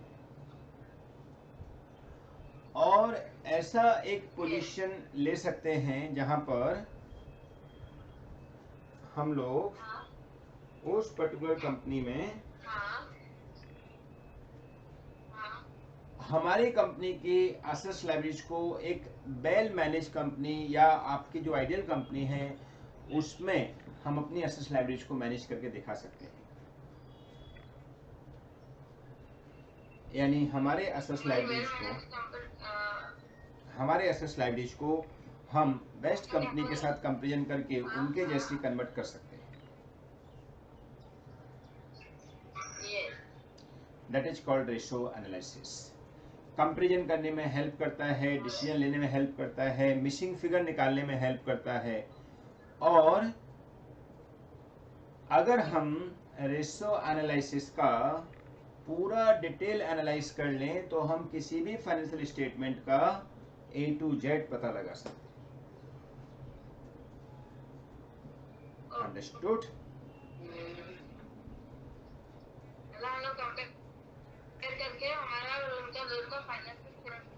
yes.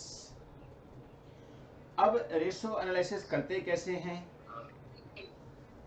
How to solve the problem of ratio analysis, can you explain? जैसे हम लोग को लेते जाएंगे रेशियोस, हम डायरेक्ट उसमें वैल्यू डालते जाएंगे और हमारा आंसर आ जाएगा। एक्सीलेंट। बेसिकली हमको क्या सिस्टम फॉलो करना है, पहले हमको कॉस्ट शीट बनानी है रेशो के लिए। कॉस्ट शीट में क्या है, इंफॉर्मेशन सारी इकट्ठी हो जाती है, बराबर।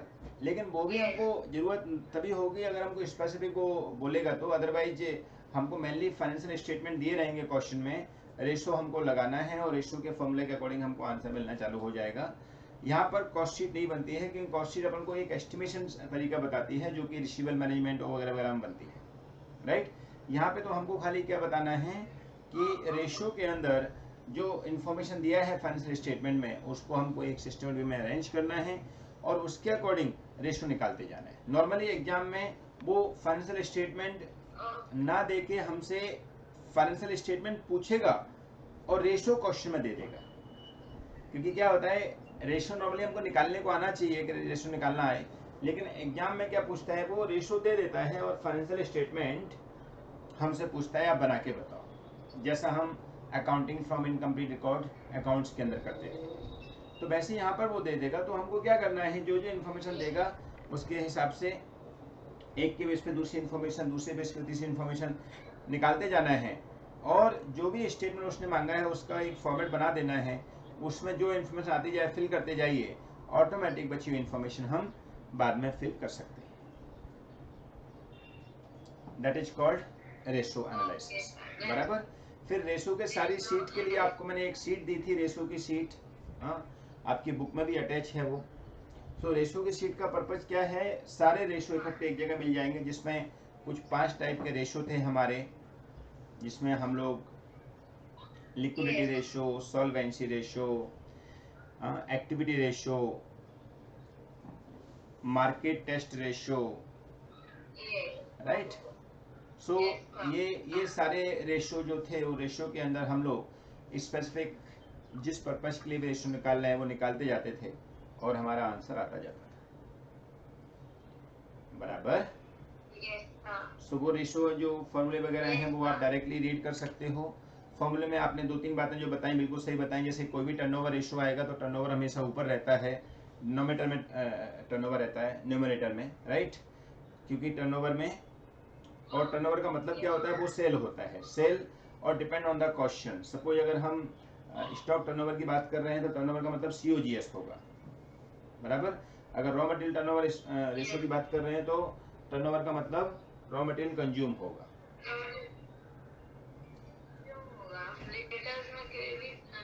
क्रेडिटर्स में क्रेडिट परचेज होगा, परफेक्ट। सो हमेशा कोई भी टर्नओवर रेशो आए, टर्नओवर रेशो में हमेशा टर्नओवर न्यूमरेटर में आता है, राइट। और अगर उसी टर्नओवर रेशो का होल्डिंग पीरियड आ जाए, होल्डिंग पीरियड मतलब उसका एज क्या है, age of debtors, holding period of debtors या क्रेडिटर्स, तो ऐसे केस में हम लोगों का जो टर्नओवर रेशो आया है उसको हमको डिवाइड दे देना है 365 डेज, 12 मंथ या 52 वीक। और अगर हमने टर्नओवर रेशो नहीं निकाला, खाली होल्डिंग पीरियड निकालना है, हाँ, तो अगर होल्डिंग पीरियड अकेला निकालना हो तो हम क्या कर सकते हैं, जो फॉर्मूला टर्नओवर रेशो हमने बनाया था उस टर्नओवर रेशो फॉर्मूले का उल्टा कर दीजिए और फिर मल्टीप्लाई बाय 12 कर दीजिए अगर मंथ में आंसर चाहिए तो, मल्टीप्लाई बाय 365 डेज कर दीजिए अगर आपको डेज में आंसर चाहिए तो, और मल्टीप्लाई बाय 52 डेज कर दीजिए, 52 वीक कर दीजिए अगर आपको वीक में आंसर चाहिए तो, बराबर। सो कोई भी होल्डिंग पीरियड का formula opposite of turnover ratio.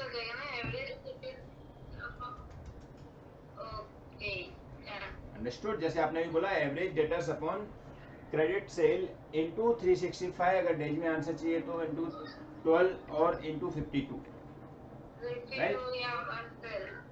और 365 यूज करना है कि 360 यूज करना है, अगर क्वेश्चन में हिंट देता है तो आप वो यूज करिए 365 या 360। अगर हिंट ना दे तो एक्चुअल में एक साल में 365 डेज होते हैं तो 365 का ही मल्टीप्लाई करना है। ओके, सो ऐसा सिस्टम फॉलो करके हम रेशो निकाल देते थे। बाकी का जो भी टर्नओवर रेशो होते हैं वो सब टाइम्स में आते हैं, प्रॉफिट रेशो जो होते हैं या एक्टिविटी रेशो जो होते हैं वो परसेंटेज में आते हैं, राइट। सो वो आपको समझ के चलना है, परसेंटेज में लाना है आंसर तो मल्टीप्लाई बाय 12 करेंगे, लेकिन 12 का मल्टीप्लाई करते टाइम पर आंसर 100% तक ही आ सकता है, ऐसा माइंड में रखना है। इसलिए अगर न्यूमरेटर में बड़ी फिगर है तो उसका परसेंटेज नहीं निकाला जाता है, उसका टाइम्स में ही आंसर निकाला जाता है। Okay, understood. So ratio analysis get over. So now next chapter is working capital, right.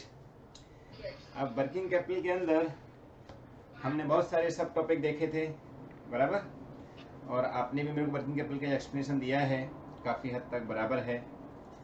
अब थोड़ा सा एक्यूरेसी के बारे में और सोचना है कि वर्किंग कैपिटल में एक्यूरेसी क्या होती है।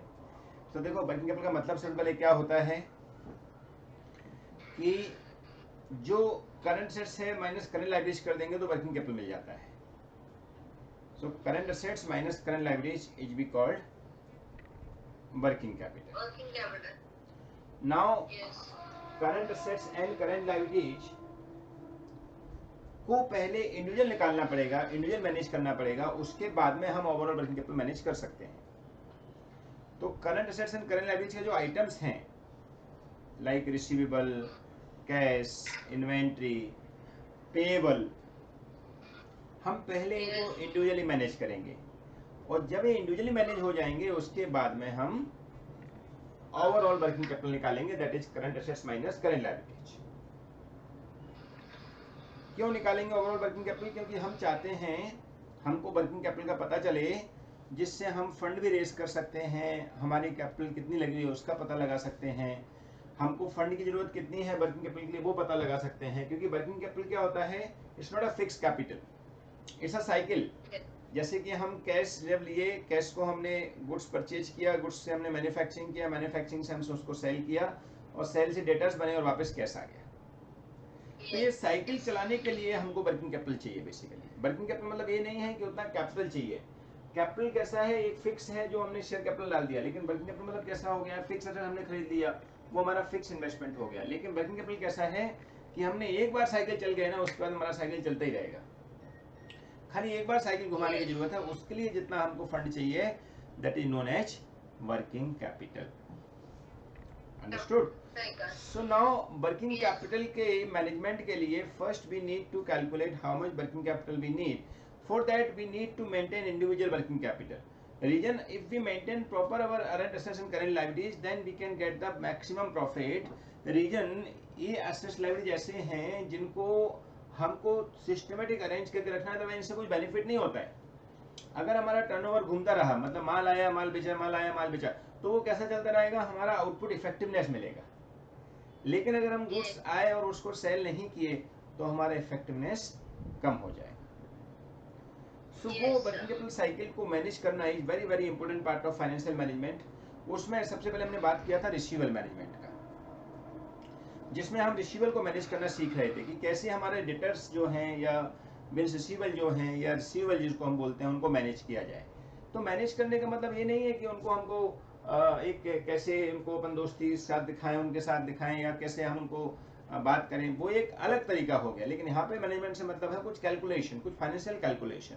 सो फाइनेंशियल कैलकुलेशन क्या होगी कि वर्किंग कैपिटल के अंदर, रिसीवेबल मैनेजमेंट के अंदर हमको रिसीवेबल को ऐसे मैनेज करना है जिससे वो हमसे ज्यादा माल खरीदें, बाकी के जो बाहर कस्टमर हमारे चले गए हैं वो भी हमारे पास आके वापस माल खरीदें। ऐसा हमको ट्राई करना है उनको मैनेज करने का। That is called working capital management. So receivable management के अंदर हम लोग अपने जो डेटर्स हैं उनसे पूछते हैं भाई तुम कब हमसे माल ज्यादा खरीदोगे, तो बोलते हैं सर आप हमारा जो क्रेडिट पीरियड दे रहे हो ना वो थोड़ा और बढ़ा दो तो हम आपसे माल ज्यादा खरीद लेंगे। याद है?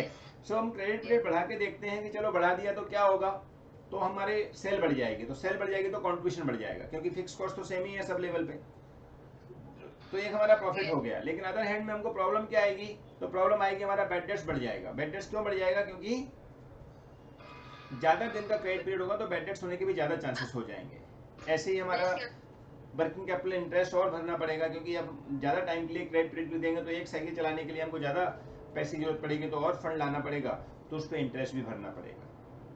तो रिसीवेबल मैनेजमेंट बोलते हैं कि आप देखिए अगर आपके क्रेडिट पीरियड को बढ़ा देते हैं तो उसके वजह से तुम्हारा सेल कितना इंक्रीज होता है, उस पर कितना कंट्रीब्यूशन इंक्रीज होता है compare to your other expense, जैसे कि बैड डेट्स या interest on additional working capital. और अगर आपका कंट्रीब्यूशन बढ़ जाता है यानी कि प्रॉफिट ज्यादा होता है कंपेयर टू लॉस, तो हम बोलेंगे ये तो अच्छा प्रोजेक्ट है, इसको हम एक्सेप्ट कर सकते हैं क्योंकि हमारा एग्जिस्टिंग प्रॉफिट इंक्रीज हो गया। बराबर? तो ऐसे करके हम रिसीवेबल मैनेजमेंट को करते हैं, जिसमें क्रेडिट पीरियड को बढ़ा भी सकते हैं और कम भी कर सकते हैं। कम करेंगे तो जो हमारा जो कंट्रीब्यूशन का गेन हो रहा था वो कंट्रीब्यूशन का लॉस होगा, क्योंकि कम कस्टमर आएंगे हमारे पास, और वही हमारे बैड डेट्स जो है वो सेविंग होना चालू हो जाएंगे, और इंटरेस्ट ऑन वर्किंग कैपिटल भी कम लगेगा क्योंकन वर्किंग कैपिटल हमने रिड्यूस कर दिया है अगर हमने क्रेडिट पीरियड को कम किया तो। सर डेटर्स इस पे निकलेंगे हम लोग, डेटर्स जो वैल्यू करते हैं ना, हाँ एडिशन, वो हम लोग पूरा सेल्स क्रेडिट सेल वाला अमाउंट नहीं लेते थे ना? यस, क्रेडिट सेल पे ही लेंगे, क्रेडिट डेटर्स की वैल्यू क्रेडिट सेल पे ही की जाएगी, ओनली क्रेडिट सेल का पूरा वैल्यू सेल नहीं लगेगा डेटर्स में। सॉरी, डेटर्स में क्रेडिट सेल का पूरा वैल्यू नहीं लगेगा? डेटर्स में क्रेडिट साइड का पूरा वैल्यू परसेंटेज बता देंगे पूरे। हाँ, वो भी एक्चुअली में डिपेंड करता है, वो अभी फैक्टरिंग में आ गए हो आप, अभी और उधर भी अपन पहुंचते हैं, आपने बताया था मेरे को उसके बारे में भी। अभी कैसी है पॉलिसी निकालते हैं कई लोग कि ऐसे कस्टमर भी हैं जो जल्दी पैसा देना चाहते हैं लेकिन वो देते नहीं है, क्योंकि उनको पता है 1 महीने का क्रेडिट पीरियड दिया है तो हम 1 महीने बाद ही देंगे ना। तो उस केस में हमको उनको टारगेट बनाना है कि वो हमको पैसा दे दें। कौन पैसा दे दें? जो हमारे कस्टमर हैं वो जो जल्दी पैसा जिनके पास है वो दे दें, तो उनको हम कुछ डिस्काउंट दे देंगे। तो इसमें कई पॉलिसी हमने सीखी थी, उसके अंदर एक ऐसी पॉलिसी आई थी 2/10 नेट 30, याद है? 2/10 term net 30। Yes, 2/10 net 30। So what do by this word, क्या है ये पॉलिसी का मतलब? अगर 2% डिस्काउंट मिलेगा 10 दिन में पे किया था मतलब 30 दिन में पे कर देना। एक्सेलेंट, मींस हमारा normal credit period is 30 days, but if you make the payment within 10 days we can give you 2% discount. So whoever money they can pay because 2% discount मिल रहा है, तो हम डेफिनेटली उसका फायदा उठा लेंगे और उसके वजह से हमको जल्दी पैसा देने की इच्छा होगी, तो हमारा बैड डेट्स बच जाएगा।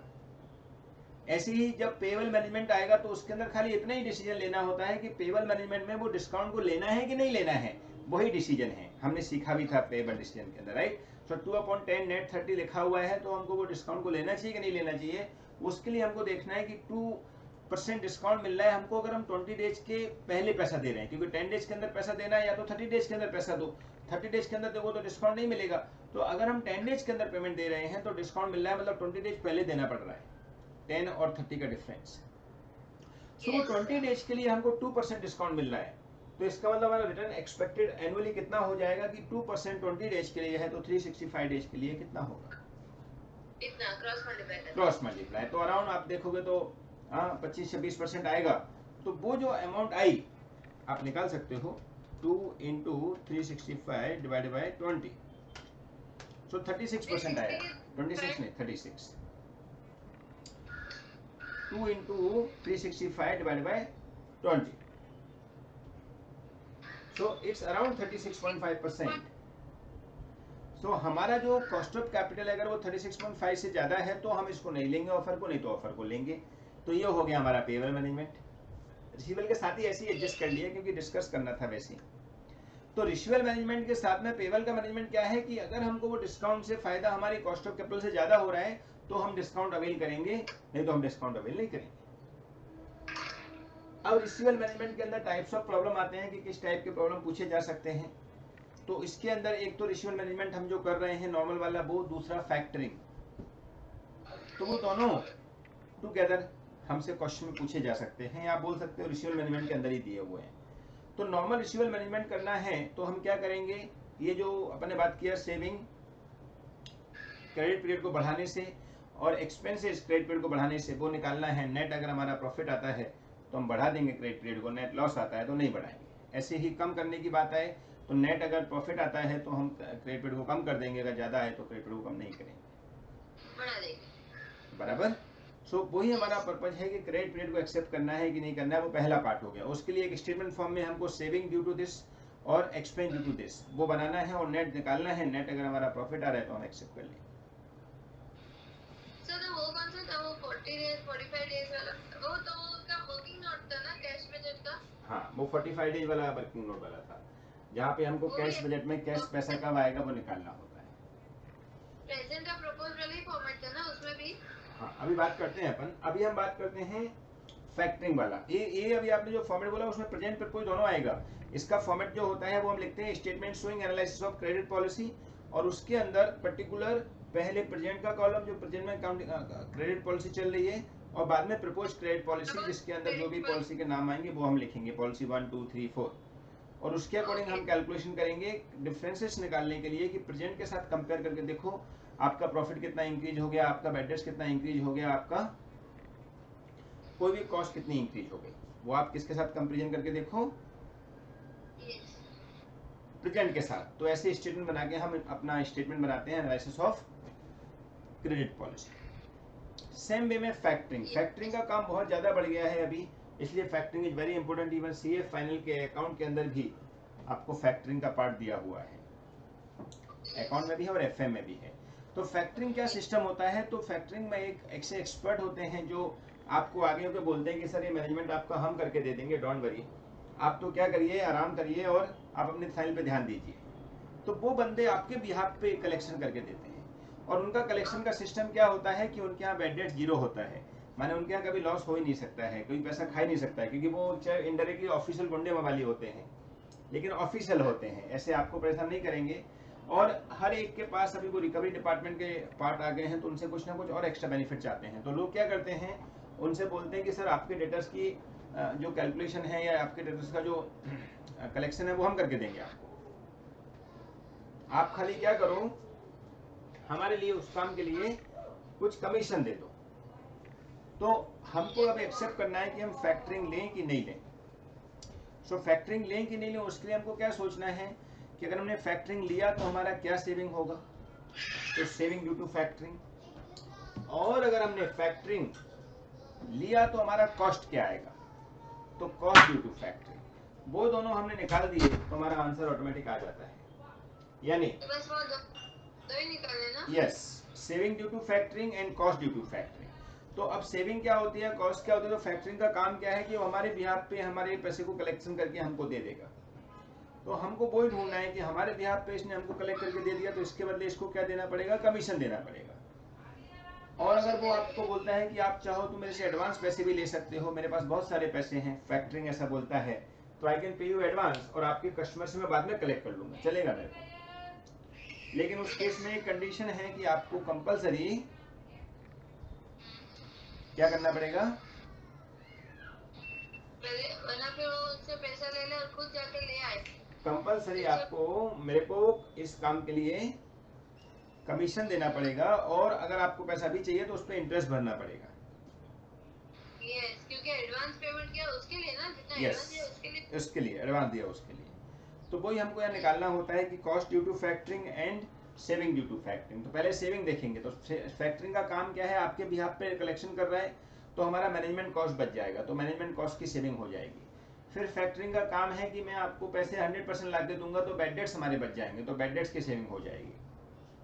फिर फैक्टरिंग अगर हमको इतना काम अच्छे से करके दे रहा है तो हम फ्री हो गए यहाँ से, तो फ्री हो गए तो हम दूसरे काम धंधे में दिमाग लगा सकते हैं, तो इसके लिए हमारा एडिशनल कॉन्ट्रीब्यूशन भी आ सकता है अगर हम फैक्टरिंग ले लेते हैं तो ये हमारा सेविंग ड्यू टू फैक्टरिंग हो गया।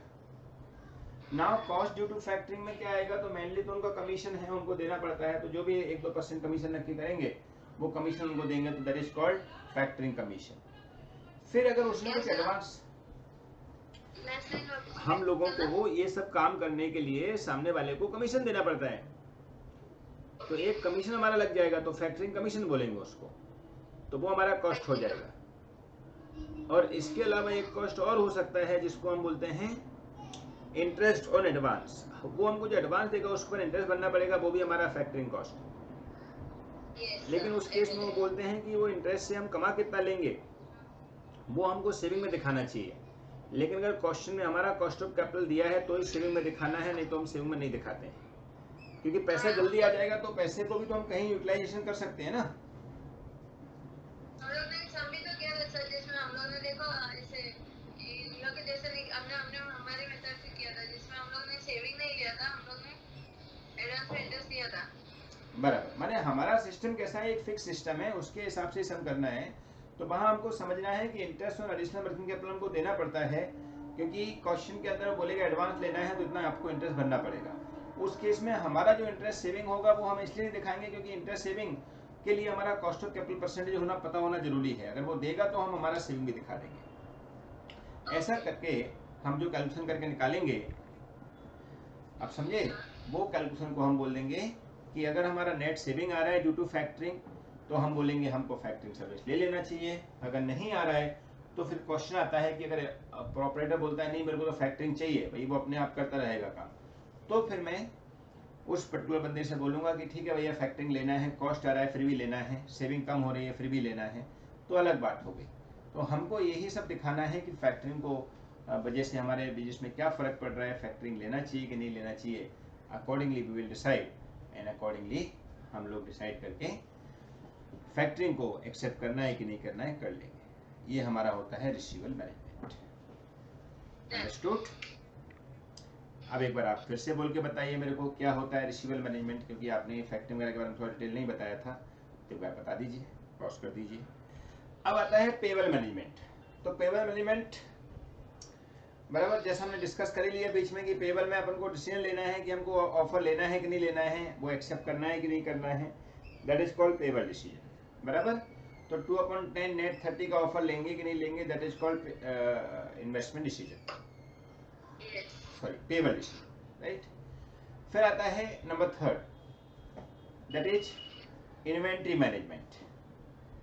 अब इन्वेंट्री मैनेजमेंट क्या बोलता है कि देखो वर्किंग कैपिटल के अंदर इन्वेंट्री एक ऐसा पार्ट है जो अगर बराबर टाइम पे यूज हो और बराबर टाइम पे जरूरत में हो, जब हमको मिल जाए तो हम काफी अच्छा मुनाफा कमा सकते हैं। लेकिन अगर एक्सेस पड़ा रहे तो भी खराब है और कम पड़ा रहे तो भी खराब है। बराबर, क्योंकि कम रहेगा तो कस्टमर चला जाएगा और एक्सेस रहेगा तो बेकार हो जाएगा।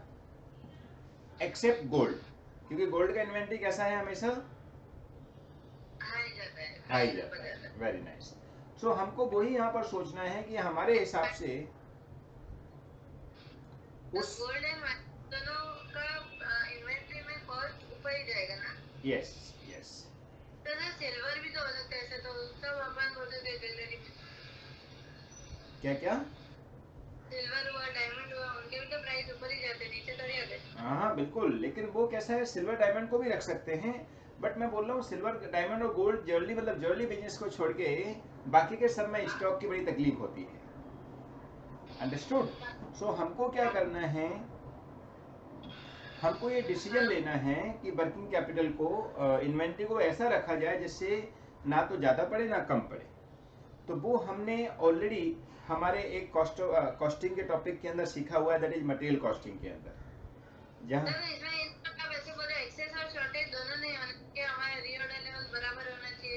यस तो जैसा आप बता रहे थे कि मिनिमम ऑर्डर लेवल कितना होना चाहिए, तो रीऑर्डर क्वांटिटी कितना है जो आपने बताया 2AO/C अंडर रूट में लिख देंगे इनको। तो वो रूट में 2AO/C अगर लिखते हैं तो हमको एक रीऑर्डर क्वांटिटी मिलता है कि कितना रीऑर्डर करें, जिसको हम इकोनॉमिक ऑर्डर क्वांटिटी बोलते हैं। तो उससे क्या होगा, हम ऑर्डर इतना करेंगे जितना जरूरत है। जैसे अभी सपोज किसी घर में 4 मेंबर है तो उस हिसाब से सब्जी आती है, 10 मेंबर उस हिसाब से सब्जी आती है। सो वो सब्जी को इतना लेके आना है जो खराब भी ना हो और इफेक्टिव तरीके से यूज होती रहे।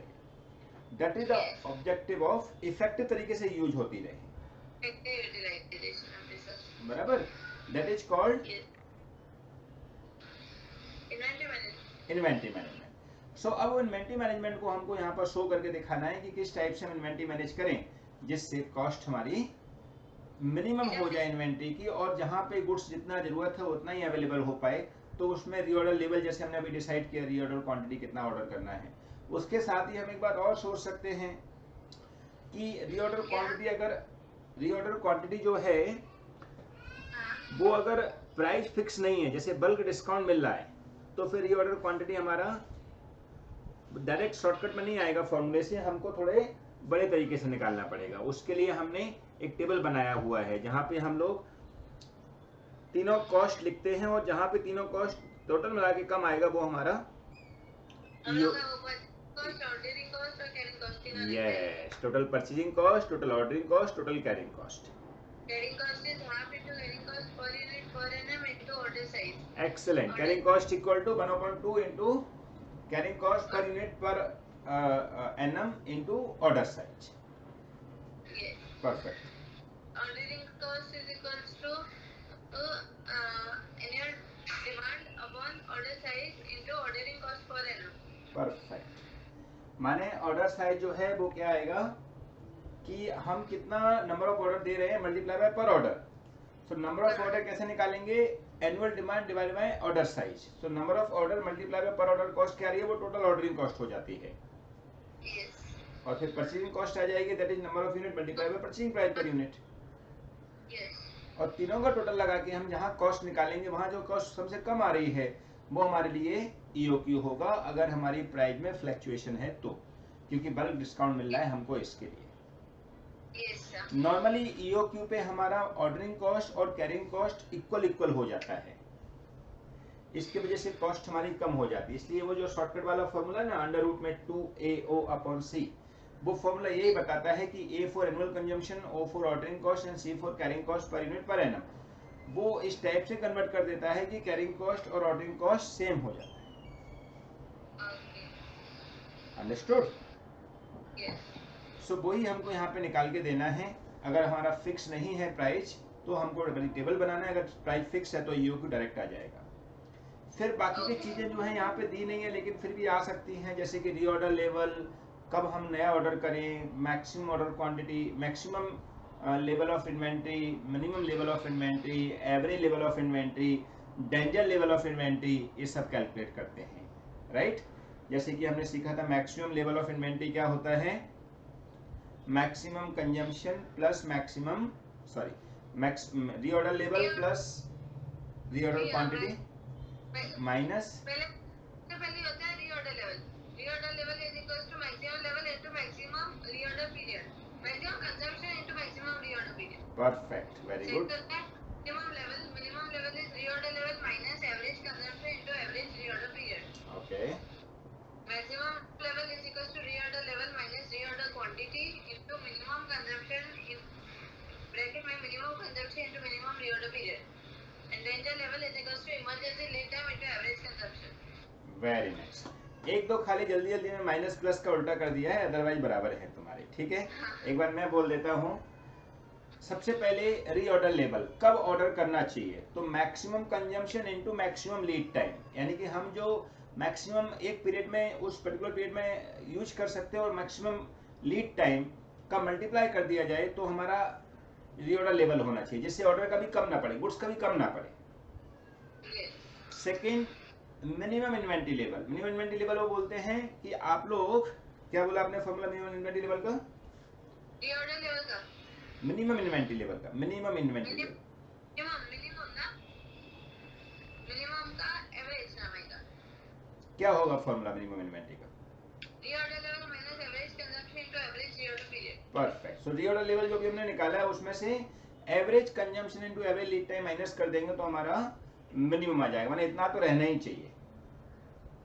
फिर आता है मैक्सिमम इन्वेंट्री लेवल, माने कितना मैक्सिमम स्टॉक रख सकते हैं, तो reorder level plus reorder quantity minus minimum consumption into minimum lead time. Reorder time या लीड टाइम बात एक ही होती है, ठीक है। फिर आता है डेंजर लेवल। डेंजर लेवल मतलब इमरजेंसी में सामान मंगवाना पड़ेगा, जैसे कि हमारे गाड़ी के अंदर पेट्रोल का एक टैंक का एक सिस्टम होता है, जहाँ पर जैसे ही पेट्रोल थोड़ा सा बचता है तो एक क्लिक होकर आवाज आती है, जिससे हमको ये पता चल जाता है कि कितना हमारा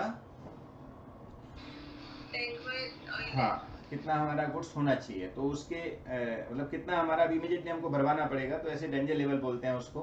वो डेंजर लेवल मतलब होता है कि average consumption into danger lead time. उस केस में हम इमरजेंसी में कुछ जल्दी मंगवा सकते हैं, ऐसा हमको एक ऑफर होता है जहाँ पर एक्स्ट्रा हमको सर्विस देनी पड़ती है। जैसे कि हम लोग कोरियर करते हैं, तो अगर कोरियर में आपको फास्ट डिलीवरी चाहिए तो एक दिन में भी कोरियर हो सकता है, बाय फ्लाइट जाता है वो, उसकी चार्जेस थोड़े ज़्यादा होते हैं, बट वो ऑप्शन होता है। Okay, so this is become inventory management. फिर आता है कैश मैनेजमेंट, राइट। तो कैश मैनेजमेंट मतलब कैश बजट। यस, तो कॉस्टिंग वाला कैश बजट भी है, यहाँ पे भी कैश मैनेजमेंट बोलते हैं उसको, क्योंकि कैश भी एक ऐसा करंट एसेट्स होता है, इवन ये तो सुपर क्यूक एसेट्स होता है। अगर आपने रेशो में सीखा हो तो सुपर क्यूक एसेट्स होता है ये तो सुपर क्यूक एसेट्स का मतलब है कि इसको बहुत ज़्यादा ध्यान रखना है, क्योंकि टाइम वैल्यू ऑफ मनी जो है वो कैश को प्रॉपर यूटिलाइजेशन करने से ही मिलती है। अगर हमारे पास एक महीने तक 1 लाख रुपए पड़े रहें तो हमने कुछ भी नहीं कमाया। अगर हमारे पास एक महीने तक 1 लाख पड़े रहे तो हमने कुछ भी नहीं कमाया है। दैट इज कॉल्ड, वो कैश को संभाल के रखना, बराबर यूटिलाइजेशन करना, that is called cash management. तो उसके लिए आपने बताया था, एक बार रिपीट कर दीजिए जरा, क्या बोला था आपने? हम लोग बजट बनाते हैं, it is derived from to cash plus budget. तो हम लोग मंथली बेसिस पे बनाएंगे, क्योंकि क्या ट्रांजैक्शन है एक साथ इतना ज़्यादा रिकॉर्ड रखना भी बहुत मुश्किल हो जाता है। मंथली बेसिस पे बनाएंगे तो हम लोग स्टार्ट कैसे करेंगे, रिसीव्ड से स्टार्ट करेंगे, और received items example credit sale, cash cell, collection from debtors, सब वो सब जितना भी चीज़ें रिसीव हो रहा है वो लिखते जाएंगे। फिर रिसीव के बाद टोटल रिसीव निकालेंगे। सबसे पहले ओपनिंग बैलेंस ब्रेकडाउन भी लिखना, फिर उसके बाद पेमेंट लिखिए, सारी पेमेंट्स आएंगे, उसके बाद हम लोग लिखेंगे balance in minus P. Then we'll write final balance and the adjustment we'll do it accordingly. Like अगर पैसा ज़्यादा एक्सेस हमारे पास बच रहा है तो हम लोग इन्वेस्टमेंट करेंगे, and if shortage of funds है तो हम लोग लोन लेंगे।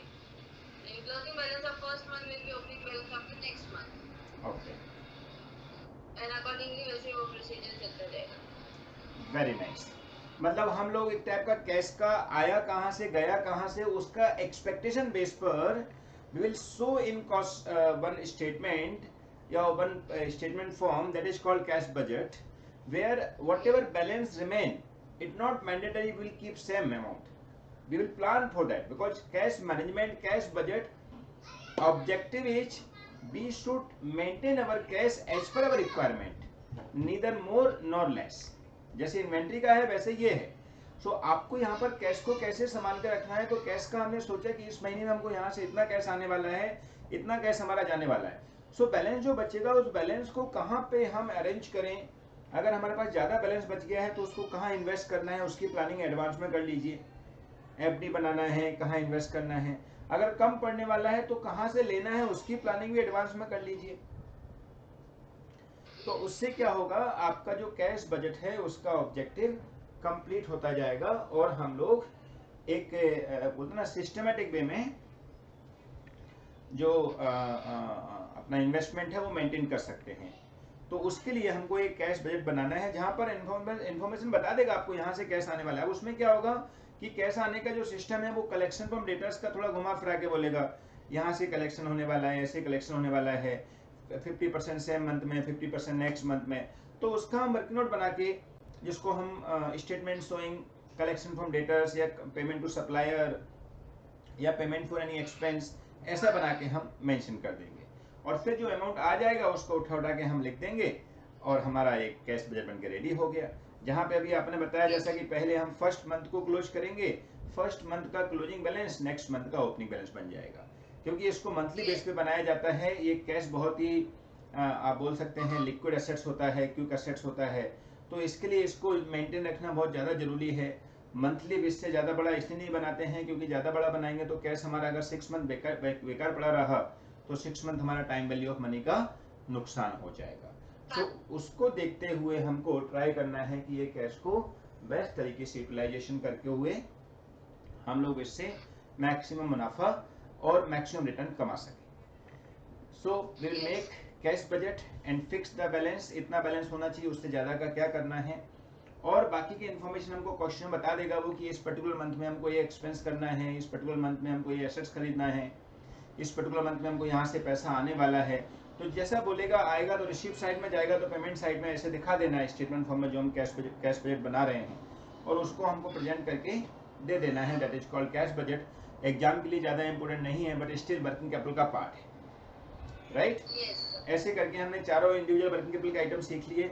अब finally overall working capital management करना है, जिसमें हमको ओवरऑल वर्किंग कैपिटल का बैलेंस दिखाना है कि कितना आएगा। यानी कि after individual planning of current assets and current liabilities, now we make working capital that is current assets minus current liabilities, that is called overall management of working capital, right? इसको हम finance और working capital भी बोल सकते हैं कि working capital को finance कैसे कराना है। तो फाइनेंस कराने का मतलब है जब हम बैंक के पास जाएंगे कि साहब हमारा वर्किंग कैपिटल इतना पैसा चाहिए, तो बैंक आपसे डिटेल मांगेगा, दिखाओ कैसे आया तुम्हारा ये। तो वो डिटेल हमने इंडिविजुअल कैलकुलेट कर रखा है, वो दिखा देंगे कि हमारे डेटर्स इतने आए हैं, क्रेडिटर्स इतने आए हैं, इन्वेंट्री इतना आया है, कैश इतना चाहिए, और भी बहुत सारे आइटम हो सकते हैं करंट एसेट्स करंट लायबिलिटीज के, और उसके अकॉर्डिंग बैंक हमको फाइनेंस करके देगा, बराबर। सो अब वर्किंग कैपिटल ओवरऑल कैसे निकालना है, तो उसके लिए एक स्टेटमेंट बनाते हैं जिसमें current assets minus current liability लिख देते हैं। लेकिन वो करंट एसेट्स करंट लायबिलिटी सीधा सीधा नहीं दिए रहते हैं, हमको ढूंढने पड़ते हैं, बराबर। जैसा कि अभी आपने बताया था कि करंट एसेट्स करंट लायबिलिटीज के बारे में, वो सीधा दिए हैं तो अच्छी बात है, अदरवाइज रेशियो एनालिसिस के बेस पर हम ढूंढ भी सकते हैं। यस।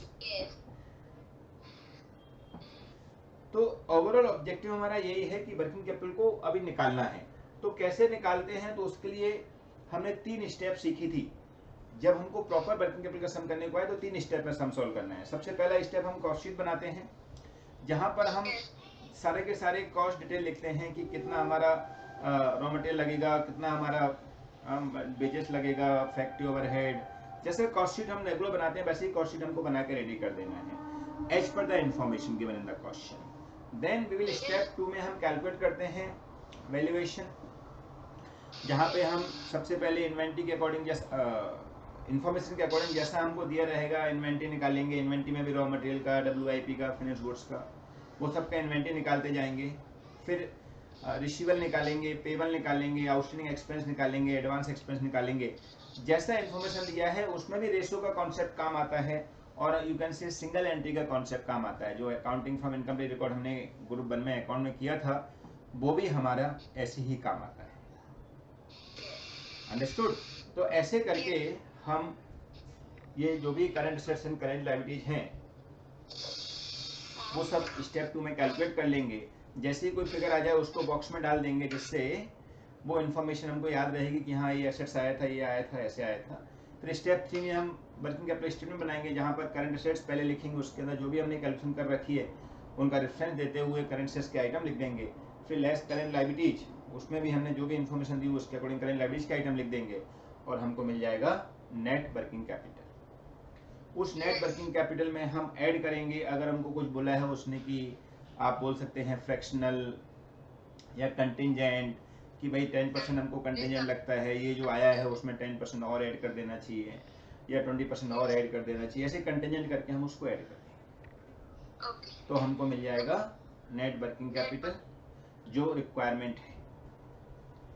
अब ये कैलकुलेशन में हमने जब इन्वेंट्री निकाला है तो इन्वेंट्री में WIP का इन्वेंट्री कैसे निकालना है उसके ऊपर थोड़ा दिमाग लगाना जरूर पड़ता है कि WIP मतलब अंडर प्रोसेस होता है, तो मटेरियल पूरा लग गया है तो मटेरियल कंज्यूम का पूरा अमाउंट ले लीजिए, material consume into whatever lead time, वो 2 मंथ 1 मंथ बोलेगा कि WIP में पड़ा रहता है। लेकिन कन्वर्जन कॉस्ट जैसे कि लेबर ओवरहेड वो बोलेगा 50% लगा है 40% लगा है, तो वो 40-50% ले लीजिए, multiply with the whatever your credit period, जितने महीने के लिए पड़ा रहता है 1 मंथ 2 मंथ या जो भी बोलेगा क्वेश्चन में अकॉर्डिंगली, राइट। बाकी ये कैलकुलेशन जैसा आपको रेशो देगा वैसे कर देना है। रेशो भी याद ना रहे तो इतना याद रख लीजिए कि सपोज आपको बोला कि debtors credit holding period 30 days है या डेटर्स टर्नओवर रेशो या डेटर्स होल्डिंग पीरियड 30 डेज का है, तो आपको डेटर्स कितने होंगे निकालना है। तो आप ऐसा मान लो कि पूरा credit sale is for 365 days, तो 30 डेज के लिए सेल कितना होगा। तो ये क्या है, एक बेसिक कैलकुलेशन करने का तरीका है, कहीं पे भी एग्जाम में कंफ्यूजन हो जाए किसी चीज का फॉर्मूला क्या है, तो थोड़ा बेसिक कॉन्सेप्ट लगाओ कि हमको 30 डेज के लिए डेटर्स चाहिए, तो पूरे 365 डेज में अगर इतना सेल हुआ है तो 30 डेज में कितना सेल होगा, वो हमारा डेटर्स बन जाएगा, बराबर। यस, क्रॉस मल्टीप्लाई कर दीजिए, ऑटोमेटिक डेटर्स आ जाएगा, राइट। सो बहुत सारे जगह रेशो के फॉर्मूले 90% आप खुद बना सकते हो, रेशो में आपको ज्यादा दिमाग नहीं लगाना है, खाली इतना ही दिमाग लगाना है कि जो बेसिक कॉन्सेप्ट है या जो कॉमन सेंस है उसको मेंटेन रखते हुए आपको उसका आंसर अपने हिसाब से दे देना है, राइट। फिर आता है इसके अंदर टाइप्स ऑफ प्रॉब्लम। तो हमारे कुछ 3 टाइप के प्रॉब्लम हमने डिस्कस किए थे इसके अंदर, इफ यू रिमेंबर, राइट, शायद आपने बताए भी थे मेरे को। सबसे पहला बेसिक वर्किंग कैपिटल जो भी हमने डिस्कस किया, फिर working capital for newly started business. Newly started business का वर्किंग कैपिटल थोड़ा सा, हाँ, थोड़ा सा वर्किंग कैपिटल उसका ज्यादा होता है।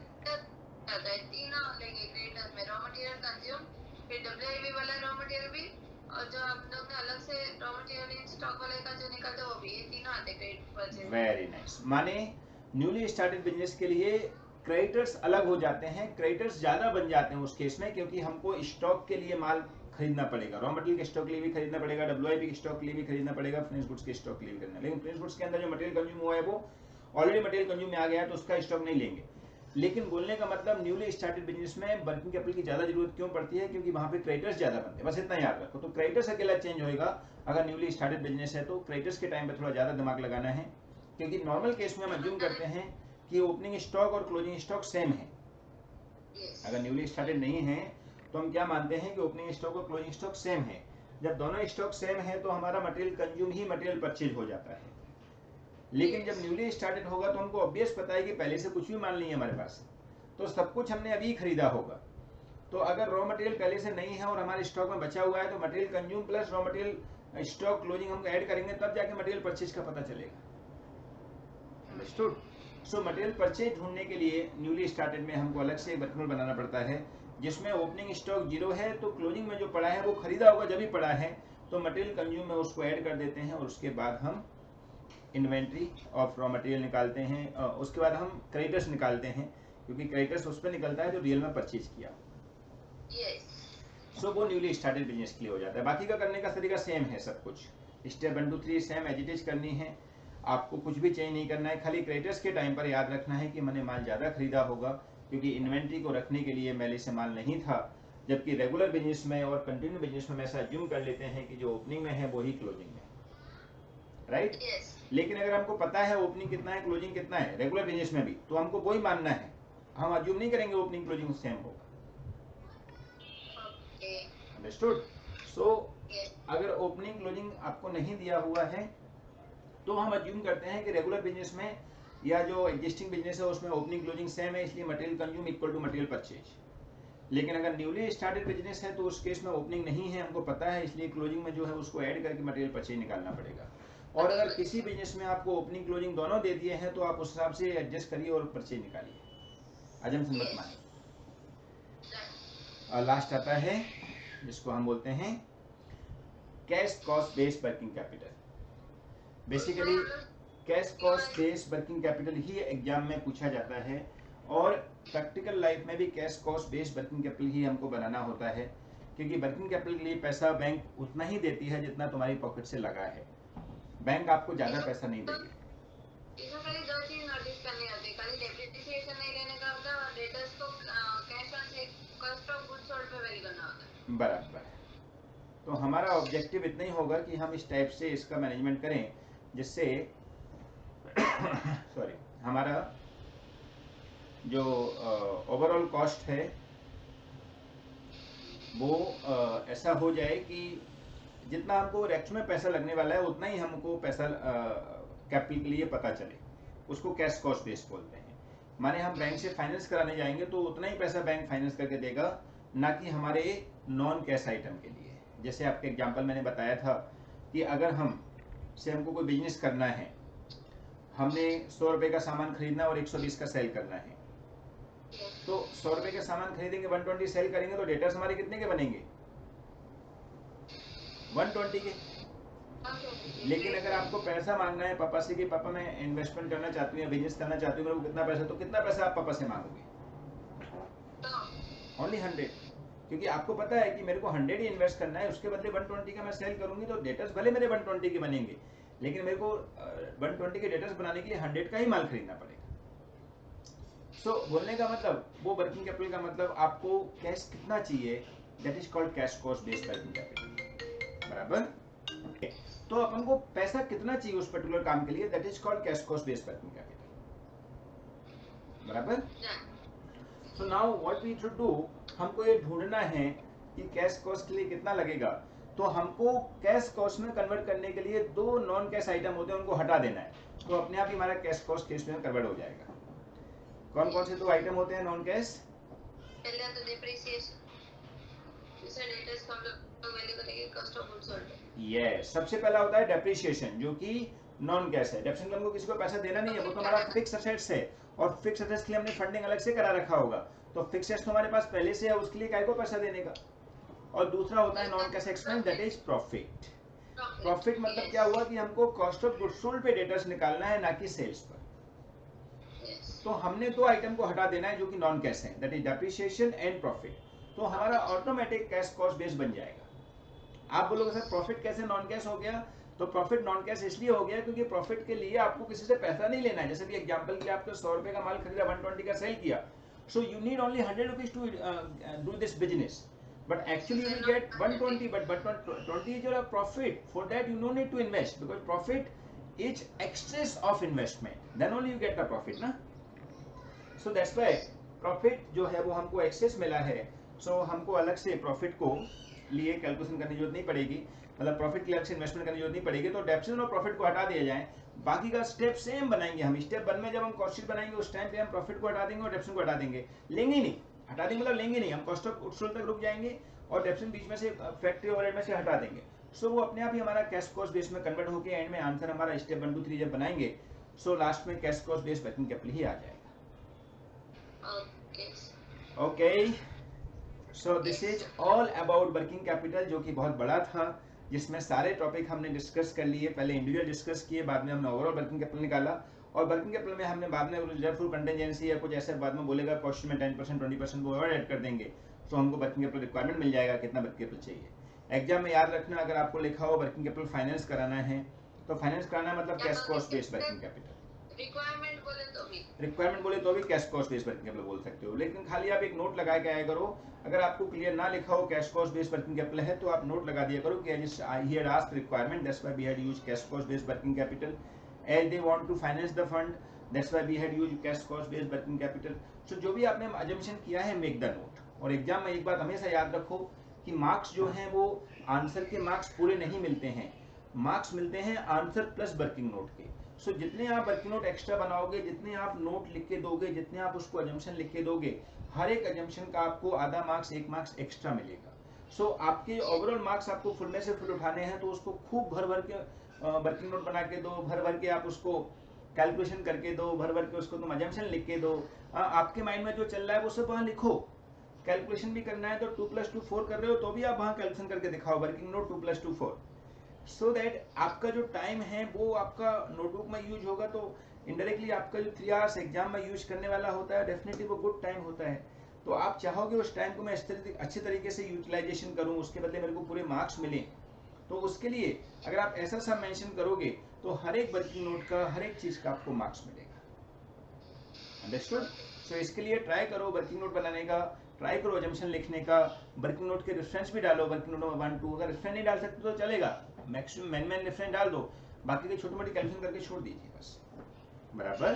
तो आज इनडायरेक्टली हमारा मॉड्यूल 1 पूरा कंप्लीट हो गया, राइट? वो थ्योरी वाले पार्ट है उनको आपने जो अंडरलाइन किया हुआ था वही पढ़ लेना एक बार, बाकी की थ्योरी अगर आ जाए तो आप आराम से इसमें से कर सकते हो। बराबर? Okay, so all are done.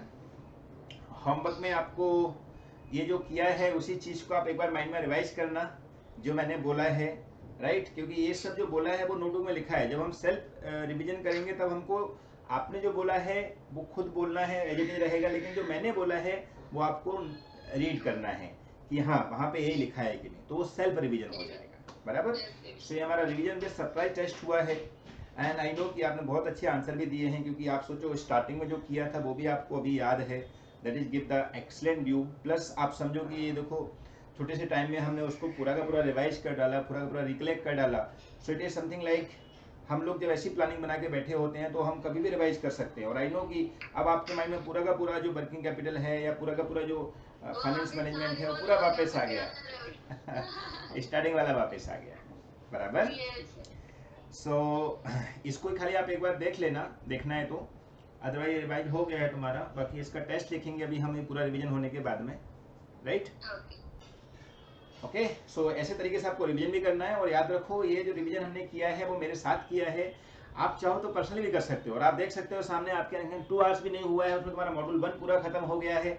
So next 2 hours में हमारा मॉड्यूल 2 भी खत्म हो जाएगा। सो ऐसे 4 घंटे में पूरा रिवीजन हो सकता है, तो वाई यू कैन नॉट, आप भी 100% कर सकते हो, लेकिन सेल्फ ही करना है, ये खाली आपको इमरजेंसी के लिए यूज करना है, जिसमें मैंने ऑलमोस्ट मॉड्यूल 1 का पूरा रिवीजन करवा दिया जो भी प्रैक्टिकल सब्जेक्ट थे उनका। बराबर? चलो, थैंक यू सो मच।